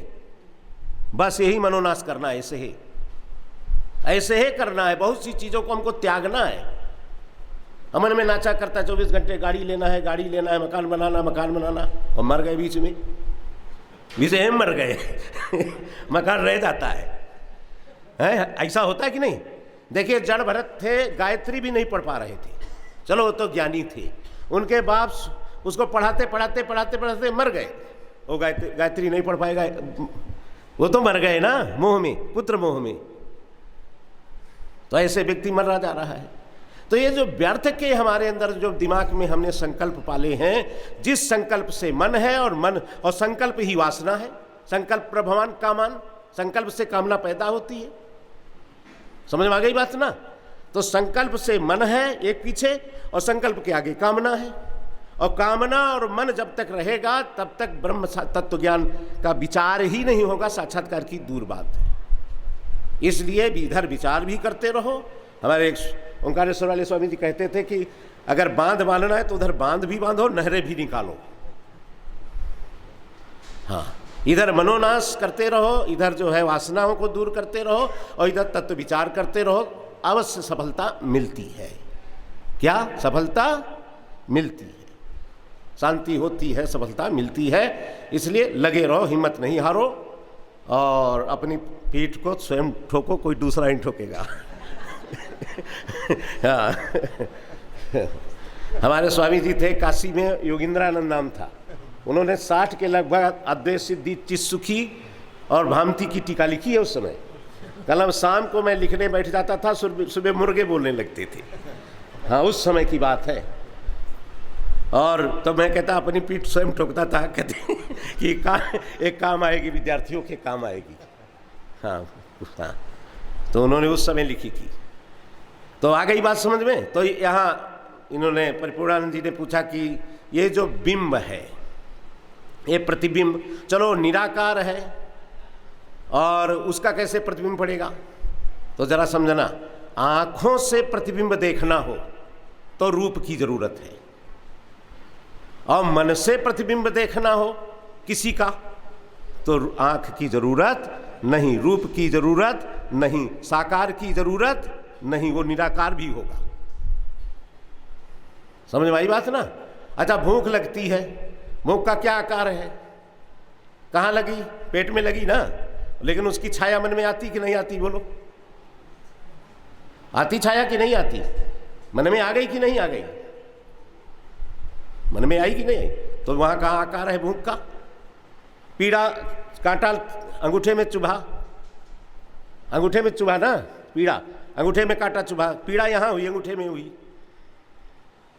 ठीक है ना? पैर में, पैर की भी एक वृत्ति है, हाथ की भी एक वृत्ति है, चक्षु की भी एक वृत्ति है, मन की भी एक वृत्ति है। तो पैर की वृत्ति है, पैर की भी एक वृत्ति, नहीं तो पैर चलेगा कैसे? पैर चलेगा कैसे? चाहे उसको वृत्ति कह लो या इंद्री कह लो, पैर की वो भी एक वृत्ति है, वो भी एक इंद्री वृत्ति है। और वो उस पैर में चोट लगी, उसने उस वृत्ति को मन को दिया, मन को दिया। अब उस पीड़ा को, वहाँ वो पीड़ा का क्या आकार है? बोलो, है कोई आकार? मन में आया कि नहीं? प्रतिबिंब आया, पीड़ा मालूम हुई। इसलिए बाहर यहाँ शंका ये हुई कि संसार में जो प्रतिबिंब पड़ते हैं रूप वाले होते हैं। आंख से देखते हो इसलिए रूप की जरूरत है, अब मन से देखना है तो रूप की जरूरत नहीं, इसलिए साकार की जरूरत नहीं। वो निराकार का भी प्रतिबिंब होता है। जैसे बाहर, अच्छा पानी रख दीजिए, आकाश का प्रतिबिंब पानी में गोल गोल दिखाई देता है, आकाश की नहीं दिखाई देता है? देता है, आकाश भी दिखाई देने लगता है। सामान्य छिद्र, छिद्र जिसको कहते हैं अवकाश, ये दिखाई देता है। तो ऐसा नहीं है कि आँख से देखना हो तो साकार की ज़रूरत है, रूप की ज़रूरत है, बिंब होना चाहिए रूप वाला। और अगर निराकार को देखना है, आँख से नहीं देखना है, मन से देखना है, तो रूप की आकार की ज़रूरत नहीं, ये बात याद रखना। तो चलिए और आगे आते हैं। गीता भाष्य में भगवान शंकराचार्य लिखते हैं, क्या लिखते हैं कि वो ब्रह्म जो है अत्यंत सूक्ष्म है। अत्यंत सूक्ष्म कह दिया, क्यों कह दिया? क्योंकि आकाश का भी बाप है, माने आकाश का भी कारण है, ठीक है ना? तो इसलिए वो अत्यंत सूक्ष्म है और अत्यंत शुद्ध है। ब्रह्म से बढ़ के कोई शुद्ध है ही नहीं, जिसका ज्ञान ही बड़े बड़े पापियों को शुद्ध कर देता है। परमात्मा का ज्ञान, परमात्मा का बोध बड़े बड़े पापियों को शुद्ध कर देता है। नहीं ज्ञानेन सदृशम पवित्रमिह विद्यते तत्स्वयं योग संसिद्धा कालेन आत्मनि विन्दति। तो जिसका ज्ञान ही बड़े बड़े पापियों को शुद्ध कर देता है, निर्मल कर देता है, पावन कर देता है, उससे बढ़ के शुद्ध करने वाला कोई नहीं है।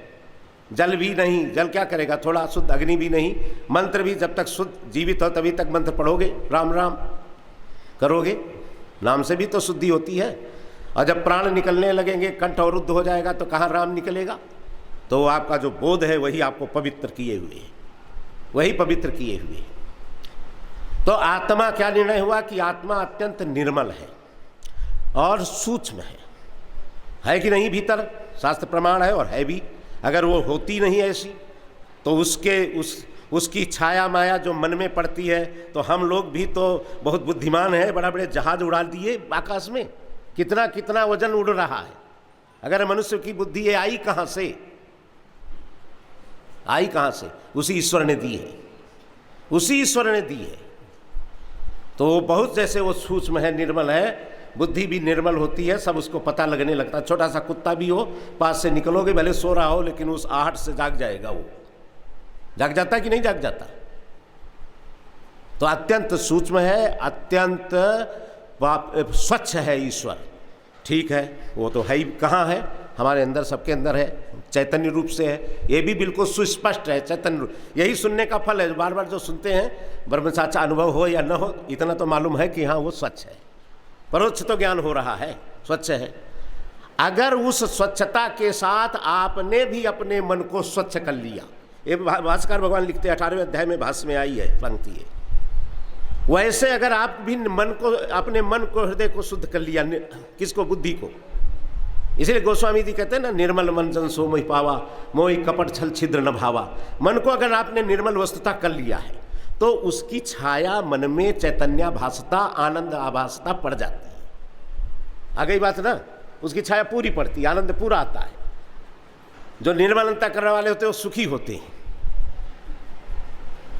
और जो निर्मल नहीं होते हैं, चोर होते, कह दिया ना चोर की दाढ़ी में तिनका, वो भयभीत होते रहते हैं, होते ना, अपराधी स्वयं सशंकते। तो जितनी निर्मलता अगर आप कर लोगे मन में, तो वो जो आपके अंदर परमात्मा है, वो चैतन्य भासता, उसमें आनंद की आभासता उसमें पड़ती है, यही उसका प्रतिबिंब है। बस उसका प्रतिबिंब साफ कह दिया। यहाँ भाष्य में नहीं हो तो हम दिखला देंगे तुरंत।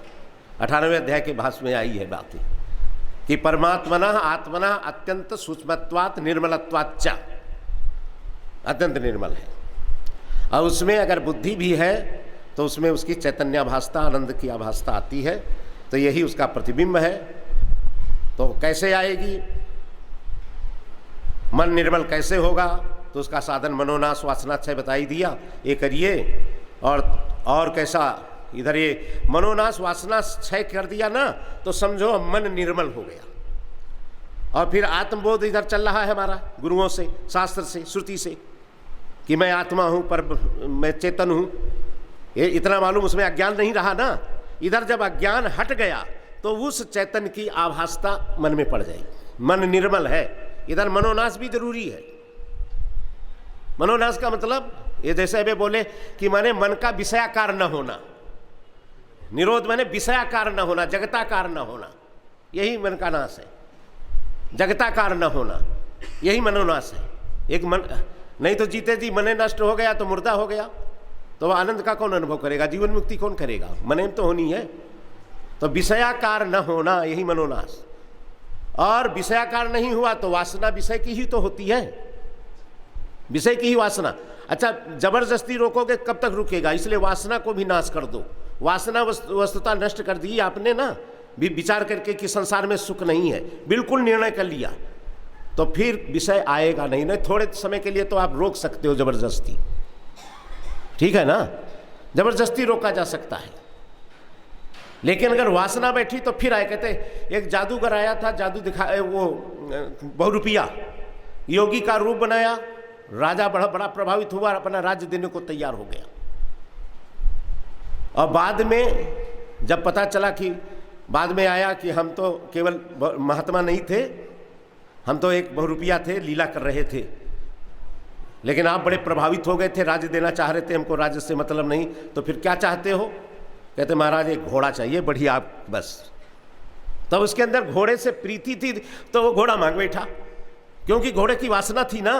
अगर ऐसे आप जबरदस्ती रोक तो सकते हो मन को थोड़े समय के लिए, लेकिन वासना है तो फिर वो विषय पैदा हो जाए, आ ही जाएगा, जबरदस्ती आ जाएगा। इसलिए वासना को बिल्कुल निर्मूल कर दो कि संसार में सुख नहीं। विचार करके अच्छी प्रकार, विचार शास्त्रों में सब विचार आए हैं, तो निर्णय कर दोगे तो वासना क्षय, मनोनाश हुआ, तो समझो हमारा दर्पण शुद्ध हो गया, मन वाला दर्पण। और इधर आत्मा का विचार करो कि मैं शुद्ध, अज्ञान रहे नहीं, केवल अज्ञान आवरण है आत्मा में, अज्ञान रहे नहीं तो चैतन्य का आभास पड़ेगा सीधा कि नहीं? सीधा ही आनंद आएगा फिर। तो आभास पड़ता है प्रतिबिंब का, उसमें प्रतिबिंब निराकार का भी पड़ता है, साफ उसमें कह दिया है। और वही ऐसा करने वाला ही मनोनाश वासना क्षय तत्व विचार, वहाँ तत्व बोध का मतलब तत्व विचार से है स्वामी जी। विचार करने वाला वो मुक्त रहता है, जीवन मुक्त, बस वो जीवन मुक्त रहता है। लेकिन ये सब कुछ खाली बैठे नहीं होगा, विचार करना पड़ेगा चारों तरफ से। हो गया ना? बोलो सच्चिदानंद भगवान की।